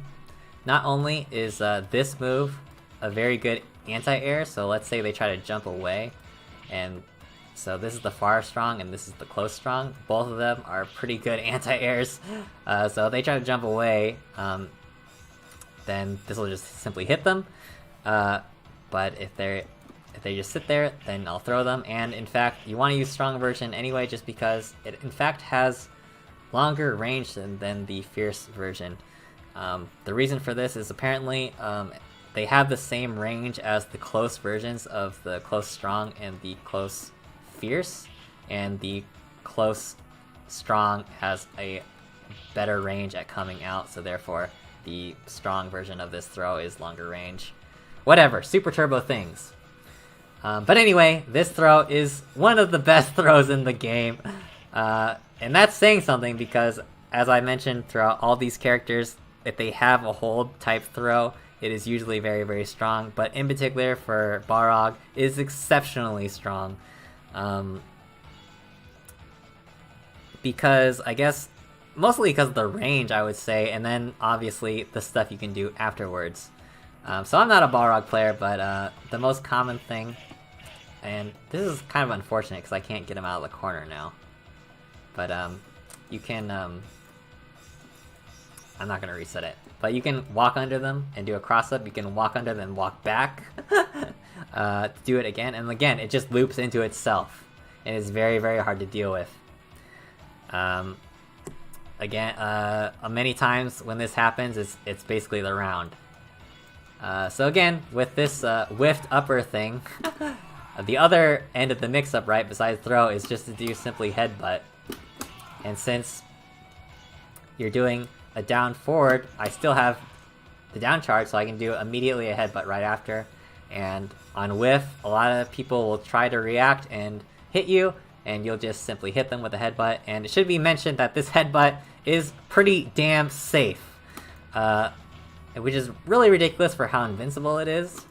But like from this range especially, like some characters will not be able to punish that at all on block. Also, I should mention about these rush punches that on block, they are all advantage. They're all plus on block, so very commonly you will see block low rush fierce, because that will just simply jail them. They will not be able to move or anything, or else they will get hit. So that is quite ridiculous when you think about it. Another common thing with this down forward upper is they'll just immediately go into super. So I'm really bad at this. So when I was practicing, I finally got it, but I don't know. But rest assured, you can just super right after that. Because of the way of this, how this motion works. And I can't do it because I'm bad, but yeah. Stand Fierce is really good, low roundhouse is really good, low strong is really good, low jab is really good. So this low strong, look how fast that is. And it virtually has no hurt box on it. So if you thought DJ's low strong was good, this is just as good, if not better. Okay, his other special move is the turnaround punch. So you can do this by either holding all 3 punches and releasing, or all 3 kicks and releasing. And it has a number of levels up into a final level, which basically does 100% damage. So a common question I get is, what's the advantage of holding this, or doing it? So I'm not a Balrog player again, but what I would say as someone facing Balrog often is like, it just gives them another option without charge to do an attack, and it kind of changes the timing at which you have to counter this move. Because if you just do a regular rush punch or a regular low rush, me as the opponent, I can do any number of ways to counter this to these moves. But if you mix it up with the turn punch, you know, it kind of changes your speed at which you're approaching, and whatever thing I'm attempting to do to counter you might not work. Unlike future versions of this character, this turnaround punch does not go through fireballs. But I will say that there is virtually no drawback to holding this charge, other than the fact that you're losing access to all those buttons. Most Balrog players, they will use the kick version. There's no difference between the kick and the punch version, I should say, as well. But most Balrog players use the kick version simply because it's easier to like execute, because then they have access to their punch buttons, and if you're thinking, the panel of the stick, right, it's easier to hold down the punch buttons and like press your other buttons. Right, so the technique that I hear of is they'll use like the bottom part of the palm or like part of their palm to hold the punches or the kicks, sorry, like that. And yeah, so they can hold the tap while they do other things. Not necessarily something you have to do, but if you want to be advanced boxer player, definitely something you should do. And like I said, there's really no drawback to holding this other than the fact that you're losing access to those buttons. Because unlike in Street Fighter 4, for example, the longer you hold this, the more unsafe it becomes. But in this game, that's not the case. It's just always safe. It's always basically an advantage, and the longer you hold it, it will do more damage. So, and you can hear it, which version it is by the number that gets called out. And yeah, so there you go. So if you hear like 6, 7, that's when I get scared. I'm like, okay, I better freaking block this. And even if I block this, then I still have to block some more after that. So yeah.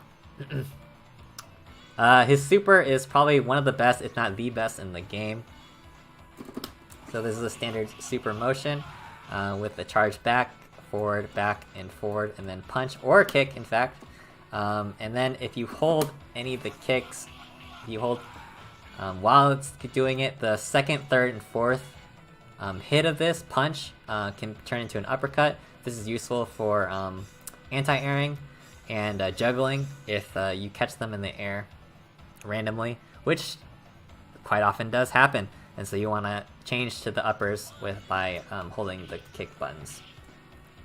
And again, this is relatively safe on block. There is a funny like range where maybe the last hit will not hit you, and then at that point you can punish them.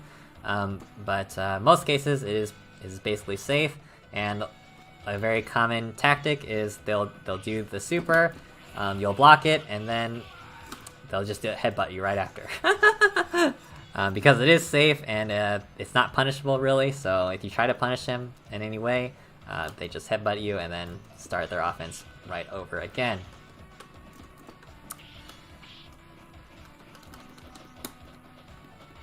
So yeah, he also has a really good and easy combo ability.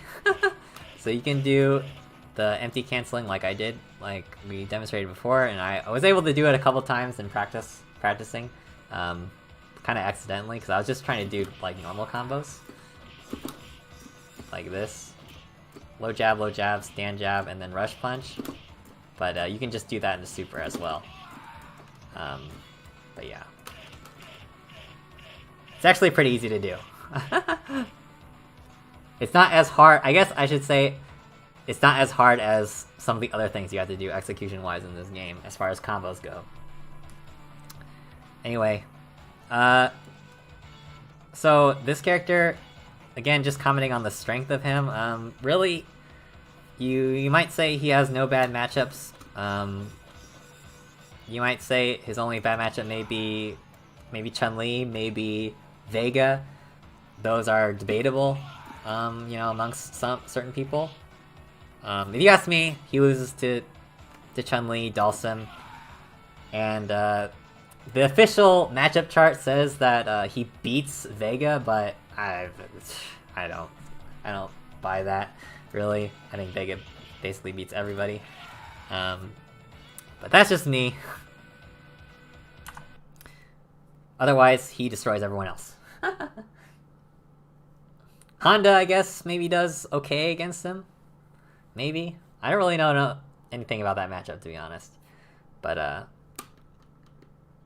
just the sheer strength of the character alone carries him, even though he's, one of those non-fireball characters that Honda's supposed to beat.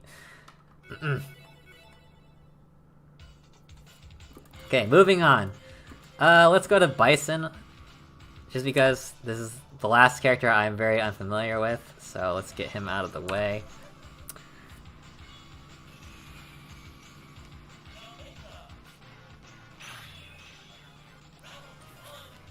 Okay, to be honest, I don't have a lot to say about Bison. This is another matchup I'm very, very unfamiliar with. He's a very funny character. He has a lot of unique things about him. He has a very high mobility. He's pretty fast. He has a really long range. This is a really good move. This is a standing roundhouse. Low roundhouse slide. This can even cross up in certain cases with shenanigans. He has a really, really good throw range. And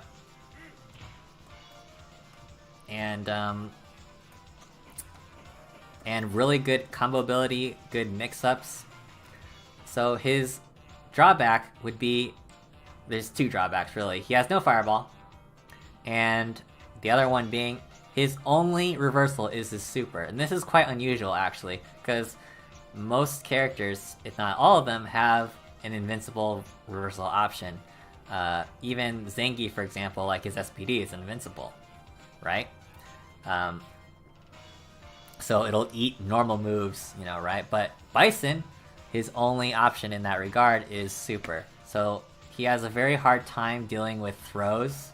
A lot of times when I'm fighting Bison players, they will try to just hold up to try to avoid throws, and they'll just get hit out of the air constantly because they have literally no options that they don't have super. Besides, you know, maybe going for a reversal throw or something like that. But a lot of times I just see like people just getting hit out of the air constantly as this character. But anyway, let's go into special moves like his scissor kick, or the double knee press as it's officially called, is just a charge back and then forward and a kick. So this move is really cheap. It knocks down, as you can see. It is very, very safe on block, if not advantage for him.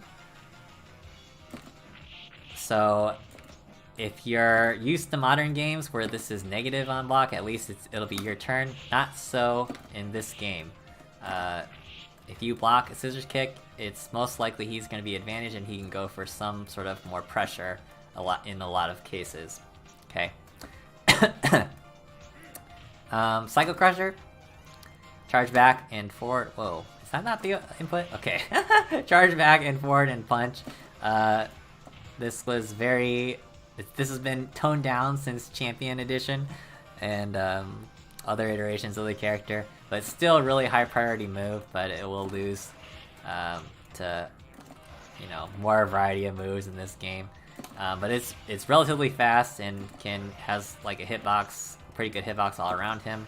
So it can be used in certain cases to anti-air and such like that, and for mobility purposes, like if they're jumping towards you, you can just use it to like escape, stuff like that. His jumping medium punch, this is called the Hell Attack officially, and this juggles. So you can just do this in the air, catch them in the air, and do it again, and then you can also combo into super as well to juggle them. And I guess the other weakness he has really no dedicated anti-air. This is really his best option there. But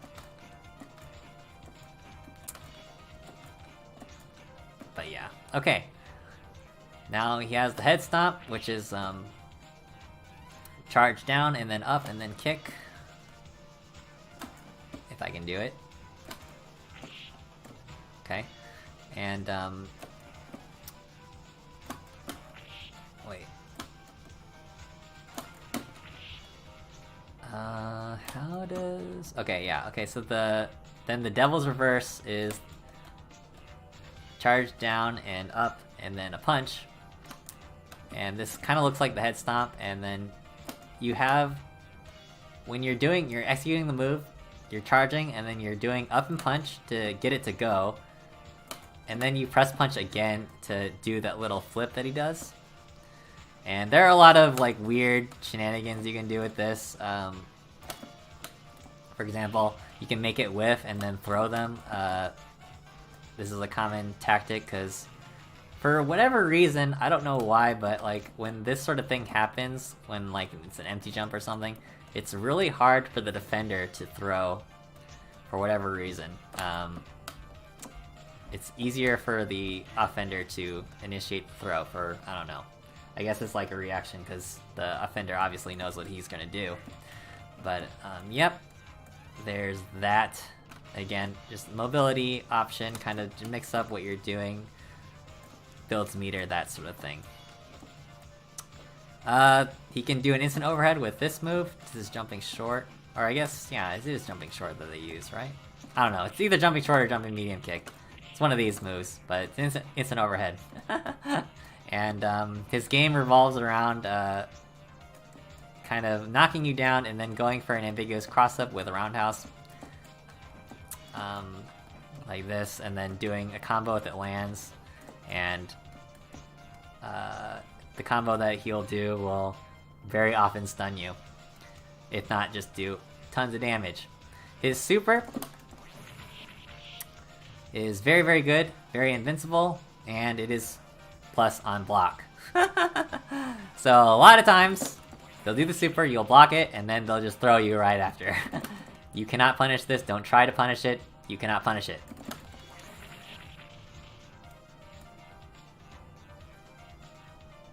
That hits you with your crouching? Yes. Yes, it does. It is very hard to time, though. Well, I guess it's not as hard to time as... I'm not a Bison player, but as opposed to Chun-Li's head stomp, which you actually have to, you know, input a command. I'm guessing this will be easier. But yeah, it's an overhead. So you can do it at the end of rounds, for example.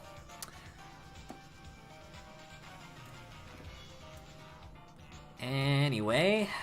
That's basically Bison. And, yep. Bison, I have to say, is actually kind of an underused character as well. Not the best, not the worst. He's kind of in the middle of the road. Very unusual character. So if you want something a little bit offbeat, Bison is a pretty strong choice.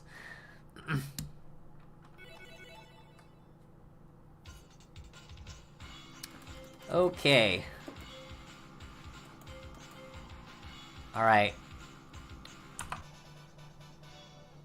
Now we're getting to real Super Turbo with Vega.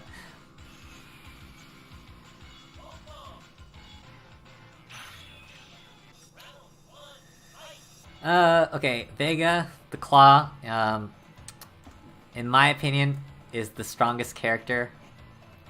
In my opinion, he has no losing matchups. So this is probably the second most common question I get in regards to Super Turbo is why is Claw so good? So first of all, the most famous thing that you'll see is this wall dive. Whoops, if I can do it. And you can go either, this is a charge back, and you can either go backwards, so up and forwards, or up and, I'd said that backwards. Up and back, or up and forwards with a kick. And he'll go off the wall, and then you can follow that up with a stab by pressing a punch button, and then if you're close enough, and you press forward or back, you will throw them. Kazuna drop them like that. And this is so hard to deal with. It is really, really hard to deal with. Because look how fast this is, first of all. Okay, if I can do it. So it's extremely fast. Look how fast that goes. And I have a very high degree of control in the air when I do it as well. So I have control over... After I go off the wall, I can control where I go. I can just, you know... There I go right past them. I can not go anywhere if I want to. I can control, you know, I can kind of wiggle around. So there's a famous story that one of the first times that the Japanese players came over here for EVO, Takedo was among them, and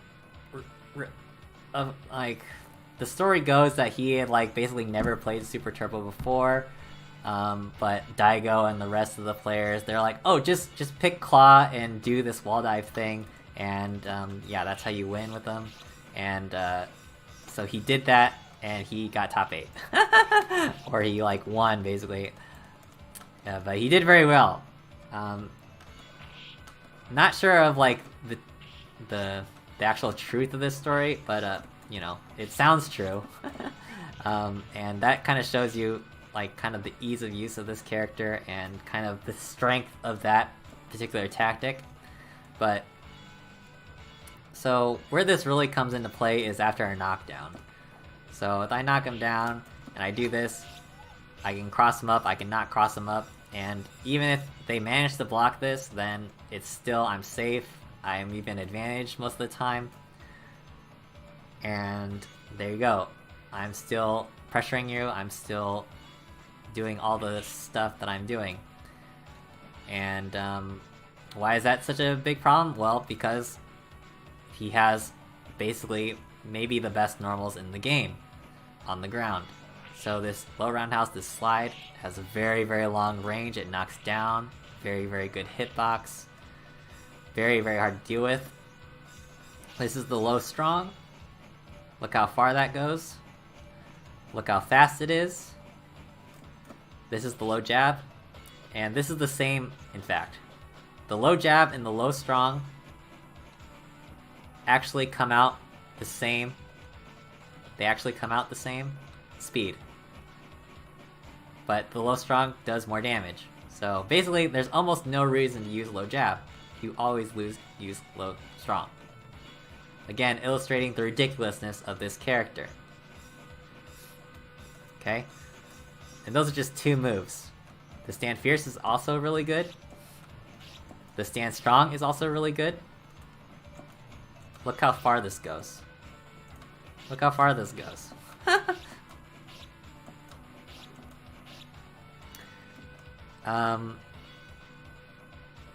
Let's go back into more of the special moves. So he has this flip kick, which is a charge down back. You have to charge down back to get this move to come out, and then a forward and a kick. Most of the time, you're probably going to use roundhouse version for anti-airs especially, but this is invincible. And yeah, Capcom definitely learned their lesson after this move, after this game, to make this move not as good, not as powerful in later versions of the Street Fighter series. Because the fact that a character like this also has an invincible reversal is just ridiculous. And not only that, but you can combo juggle this as well at any point. So even on the ground, I can combo. Whoops. If I can do it. And use the roundhouse for this. Man, I was hitting this like all day when I was practicing. I even hit it in a match when I was playing earlier. Anyway, that works. Believe me, I can do it. There we go. Alright. And you can do that at any point. As you can see on the ground, it works every time. You just have to time it. And it's really not that hard. If you're a claw player, they hit it like every time. Occasionally you'll see a miss every once in a while, but you know, whatever. So anti-air purposes, use the roundhouse version. The wiki says to use the short version maybe in neutral if you're trying to catch like a random like poke or something. Just because it's, you know, relatively fast. And has, you know, shorter recovery. This also has like a stored glitch as well. Like I said, in order to get this move to come out, you have to charge down back. But after you've done that for the sufficient amount of time, you can go to back and it'll still work.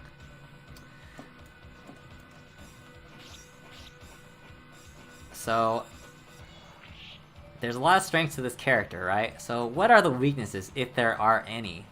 Well, if I had to come up with some, I would say that there's three maybe that I would point to. One is basically he can't combo you very much. His combos are very limited. As you can see, this does not combo.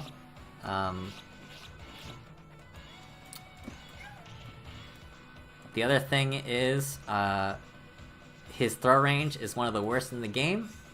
However, in practice, this doesn't really matter because he's one of the fastest characters. He's one of the fastest characters in the game. In fact, I believe he's the fastest on the ground. He's just extremely quick. Look at how fast he moves. And So that combined with his throw range, which is very poor, but it doesn't matter because he moves so fast, it's basically doesn't come into play. Then the other thing I would point to is that he is susceptible to being pressured if you can pressure him. Easier said than done. Because of, you know, in order to get this move out, he has to charge down back in order to get it. But really, again, in practice, very, very difficult to do because most of the time you're going to be defending against this character.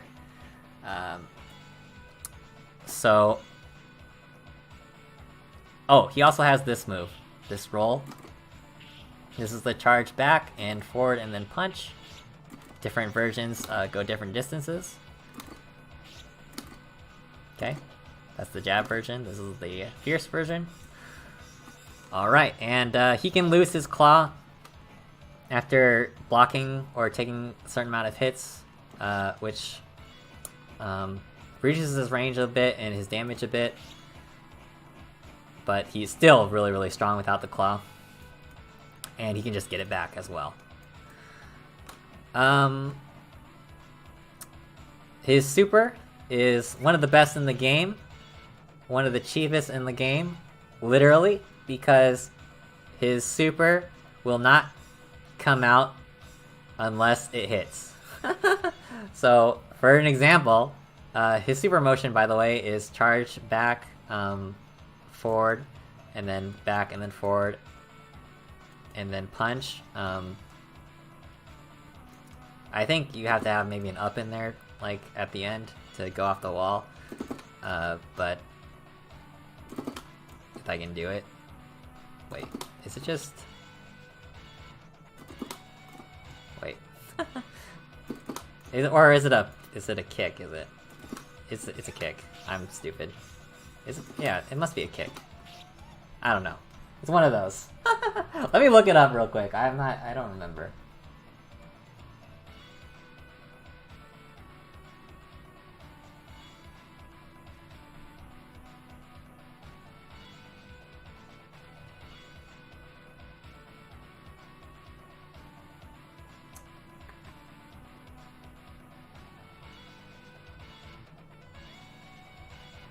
Oh yeah, it's a kick. Okay.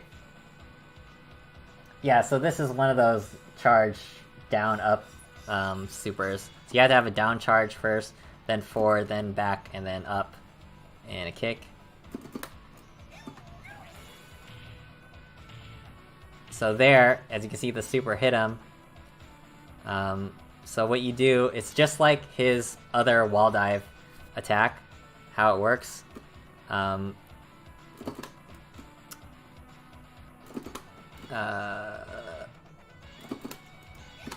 So there, I did the super motion, and I just pressed the punch early to stab, and the super didn't come out, because it didn't grab him.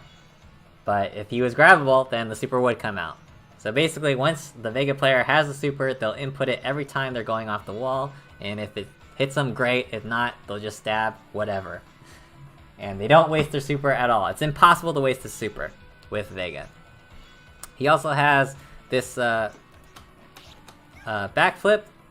You can do it with all punches or all kicks. The all kicks version is a little bit shorter. And there's the all punch versions. This is invincible. It moves them backwards. And it also builds meter. So yeah, ridiculous as well.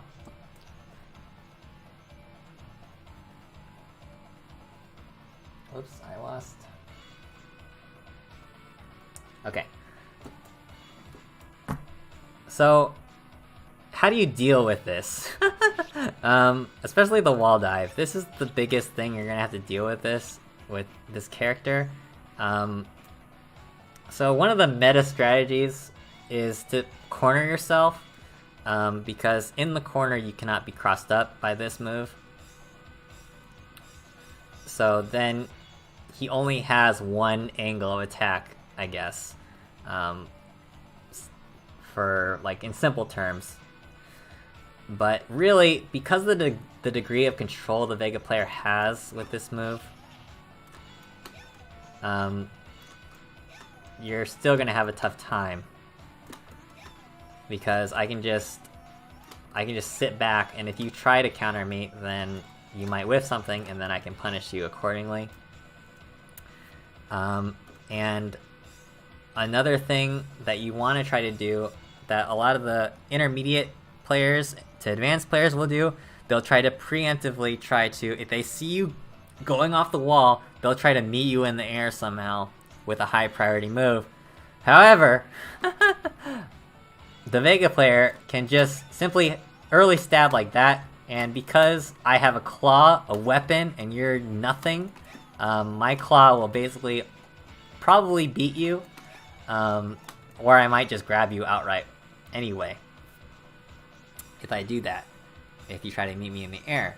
So, a lot of times, the match will start, and the Vega player might go for this. They might try to hit you to knock you down, you know, go full in, go full send, and try to hit you right there, late, to knock you down. But after they see maybe they can that you know how to counter them in the air, they will then start to early stab, and then, yeah, beat you for doing that. And then at that point, it's kind of a mind game, a mix-up, but the Vega player will always be advantaged in that case because you have to react to them. You're right? So, and they can always basically keep themselves safe. Unless you're facing Ken, for example. Ken, if Vega goes off the wall, then Ken can always fierce DP him. It will always reach him no matter what he does. Which is why I pick Ken in the matchup. Myself, even though I play Chun-Li mainly, I'll pick Ken. I picked new Ken so I can knee bash him if I can.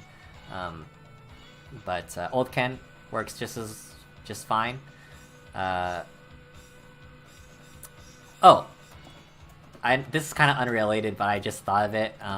One thing I should mention about throws is you can never punish someone with the throw. They can always tech it, if they can tech it. So basically, if it's not going to kill them, they can always tech the throw. What I mean by that is, let's say that I'm Ken and I whiff a Fierce Dragon Punch. You should be able to punish me, right? But if I'm new Ken and I can tech throws, then if you try to throw punish me, then I can just always tech it anyway. So never do that. Always like do some sort of combo or sweep them or something in those types of situations. Never try to punish with a throw, because that won't work. Unless it's going to kill them, or unless they're an old character, then, you know, punishing with a throw is very appropriate because of the damage it does and the knockdown. So, sorry, I forgot about mentioning that earlier, but that's something that should be mentioned.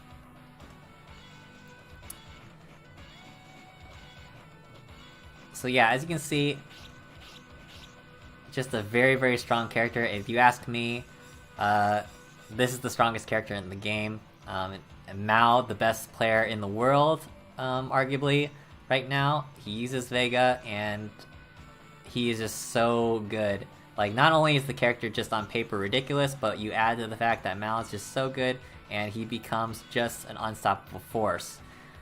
In my opinion, Vega has no bad matchups. Like I said earlier, the matchup chart indicates that Balrog wins against him. I don't really see that, but whatever. He does very well against Shotos. He does very well against, you know, Dalsum, for example. Like, Dalsum is usually very, very dominant, but Vega is the one character you might say that definitely beats him. Against Shotos, I have to mention that Shotos do okay against him. Chun-Li also does okay against him. Like, these are not, like, totally bad, huge, like, horrible matchups, let's say. But they are still in Vega's favor, let's make no mistake about it. Just really, really strong character. Again, combined with how easy it is to play, definitely a very strong beginner character.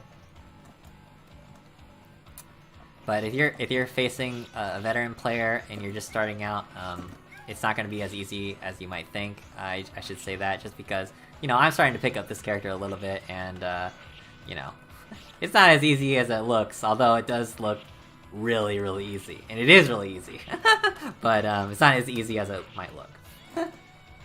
There's actually a lot of nuance to this wall dive stuff too, to be honest. There is. There's a lot of execution involved in this to get it to hit exactly right and whatever, but anyway, relatively speaking, very easy, very cheap, very stupid. This is the best character in the game, if you ask me.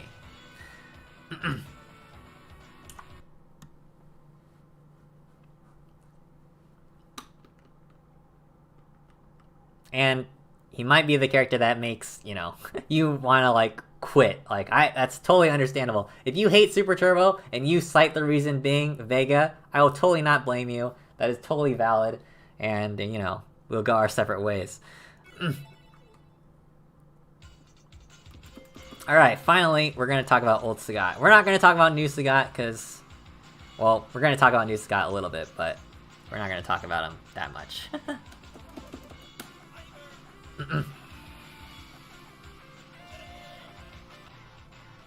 So, another common question. It's always about characters, the questions I get about Super Turbo. Oh, shit. So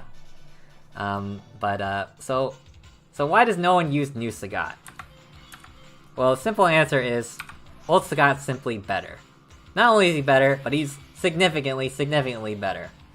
As you saw in the tier list, New Sagat is, like, basically low tier character, where Old Sagat is basically one of the toppest tiers you can get. I'd be remiss if I didn't mention that this character is notoriously, quote, soft banned in Japan, meaning that, yes, it's legal to pick him, but people won't like you if you pick him.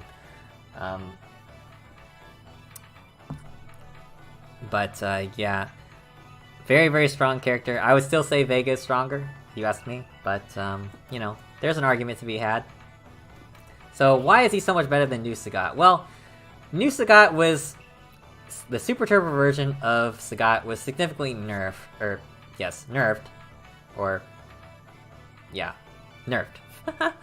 Or the Super version was nerfed to the Super Turbo version, right? So what are the changes that they made?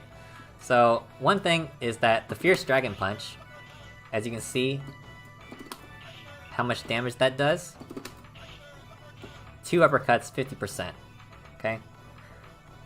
But in Super Turbo, the Fierce Uppercut, they gave it 5 hits. So what does that mean? That means if I anti-air with this, then it's not going to do as much damage. Whereas this will always do full damage. Always, regardless. That's one thing. It's actually a huge nerf, if you think about it. Another nerf was that the recovery of his fireballs was nerfed a little bit. So in this game, he has basically no recovery on his fireballs. But they added some recovery, and also they added additional extended hurt box when he's throwing his tiger shots. The new version. And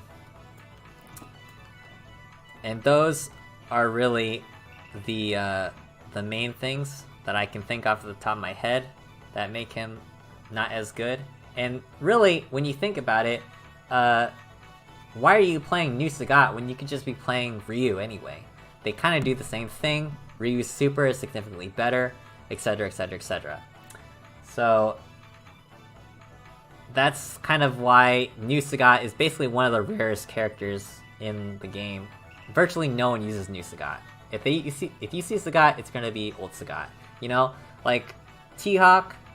In my opinion, old T-Hawk is definitely better than new T-Hawk, but you always see new T-Hawk for some reason, especially in Japan. I don't know why. Anyway, but old Sagat, always. And I should mention that the new version of Sagat has that super glitch that Ken has, meaning you can never do a reversal super with Sagat. It'll be the last special move that you perform. So that's also a big drawback to new Sagat, not being able to reversal super. So,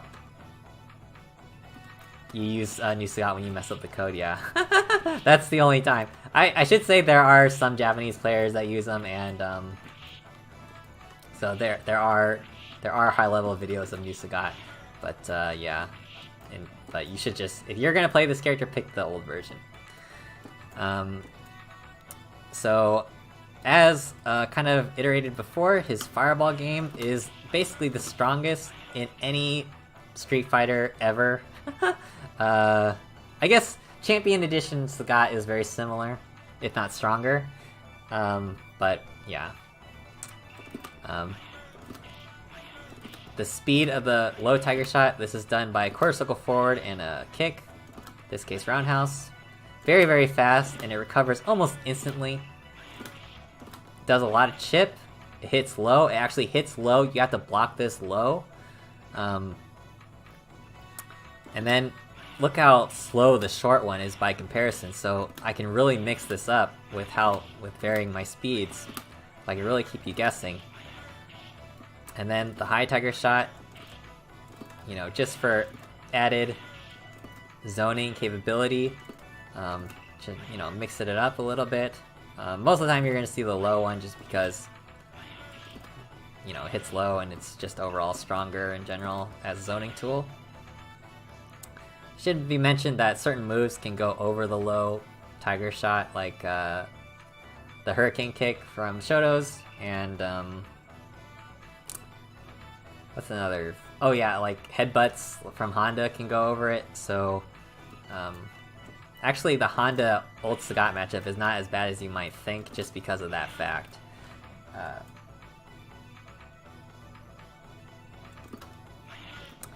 So, oh yeah, the higher Tiger Shot is done by quarter circle forward and punch.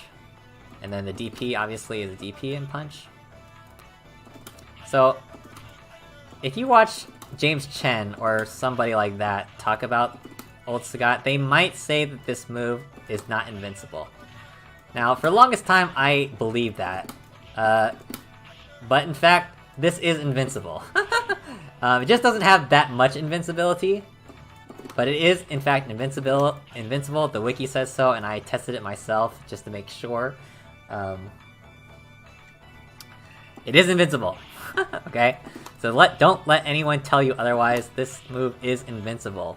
And if not, like, in practice, it basically is invincible. Players will use it like it's invincible. To me, it's invincible whether it is or not. But I'm pretty sure, because I tested it, it is invincible.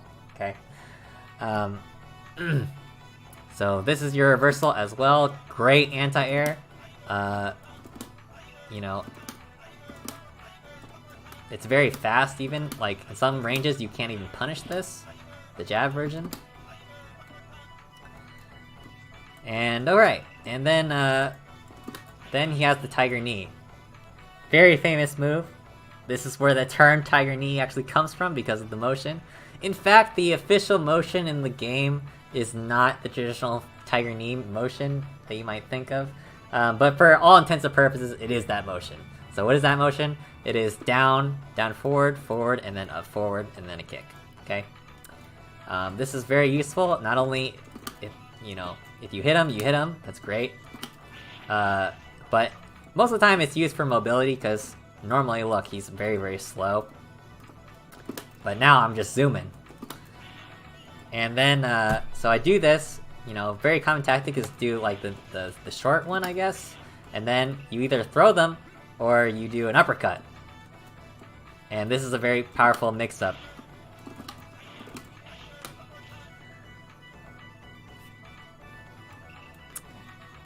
And, so, let me just demonstrate, again, just how powerful the fireballs are. He doesn't even have to be in the corner, right? I don't think.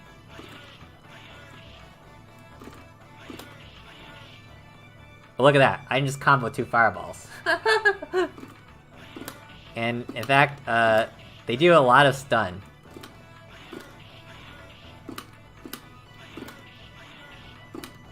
Oh yeah, this is training mode, so the stun is not on, but basically 3 fireballs in quick succession, if they all connect, they'll basically stun almost every time. And again, the fireball trap that I mentioned very, very early with Ryu, very applicable here. Very applicable here. If you do a bunch of short Tiger Shots like this, they virtually cannot jump over this towards you. You will always be able to uppercut them. Never underestimate the recovery that you have as Old Sagat. Like, if they're jumping towards you, just input that Dragon Punch, like, you'll probably recover in time. Again, for people always complaining about Chun-Li, this is another matchup where she kind of, you know, struggles. So to reiterate that, like, I would say Old Sagat is a bad matchup for her. Fei Long, debatable, you can make an argument either way. Ryu is kind of difficult for her as well, just because of the strength of the zoning game, because of her jump. As you can imagine, Chun-Li trying to jump over this. There are a lot more ranges where the zoning can be more effective because I have so much time to react and Dragon Punch you.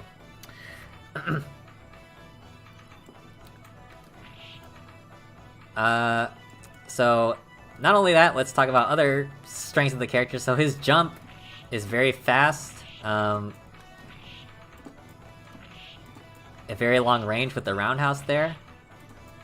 A lot of times, this is the game. Well, very common matchup is Sagat versus like any other Fireball character.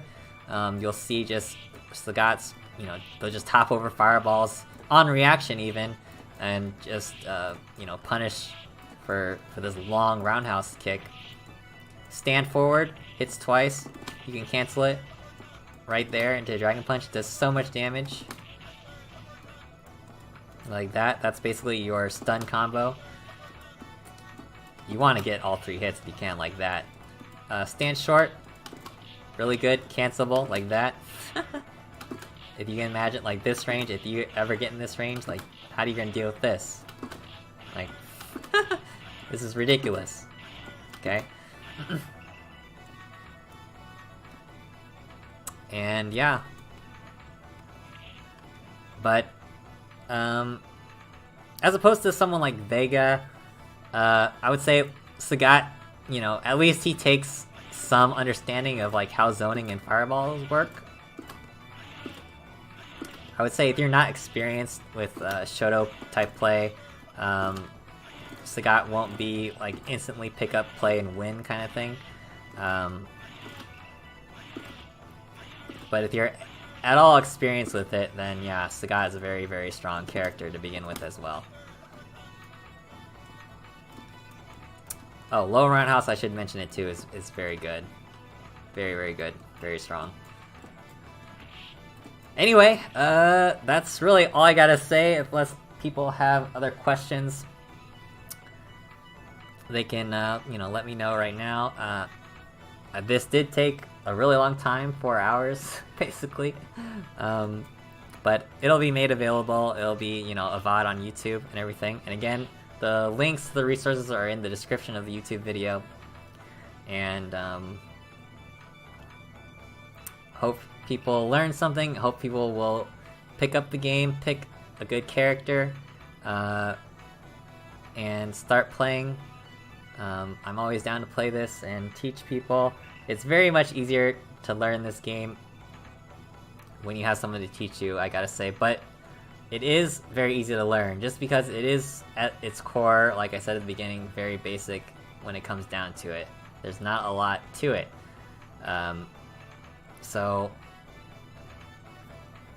But some of the tactics you have to deal with are very oppressive, and it can be frustrating, I understand that. But it's all learning experience. It's no different than any of the other modern games, in my opinion. It's just a little bit more awkward, I guess, because it's such an old game. You kind of expect a degree of refinement that wasn't a thing back then. But anyway, I love this game, and hopefully y'all will pick it up, and stay tuned. As far as my local scene goes for tournament series details announcements, again, I want to reiterate, there will be prizes at this thing, and myself and other seasoned players will not be allowed to participate in this. So if you're just learning the game, I encourage you to sign up for that when that gets all announced, and it'll be kind of a weekly, bi-weekly thing, perhaps. I'm not quite sure yet, but it'll be a regular thing for sure. And then, in addition to all this, I plan to do similar things at least a basic overview of mechanics and things for Street Fighter 4 and 5 as well, just because everyone's, for some reason, is very intimidated by these games. I have no idea why, but for whatever reason they are.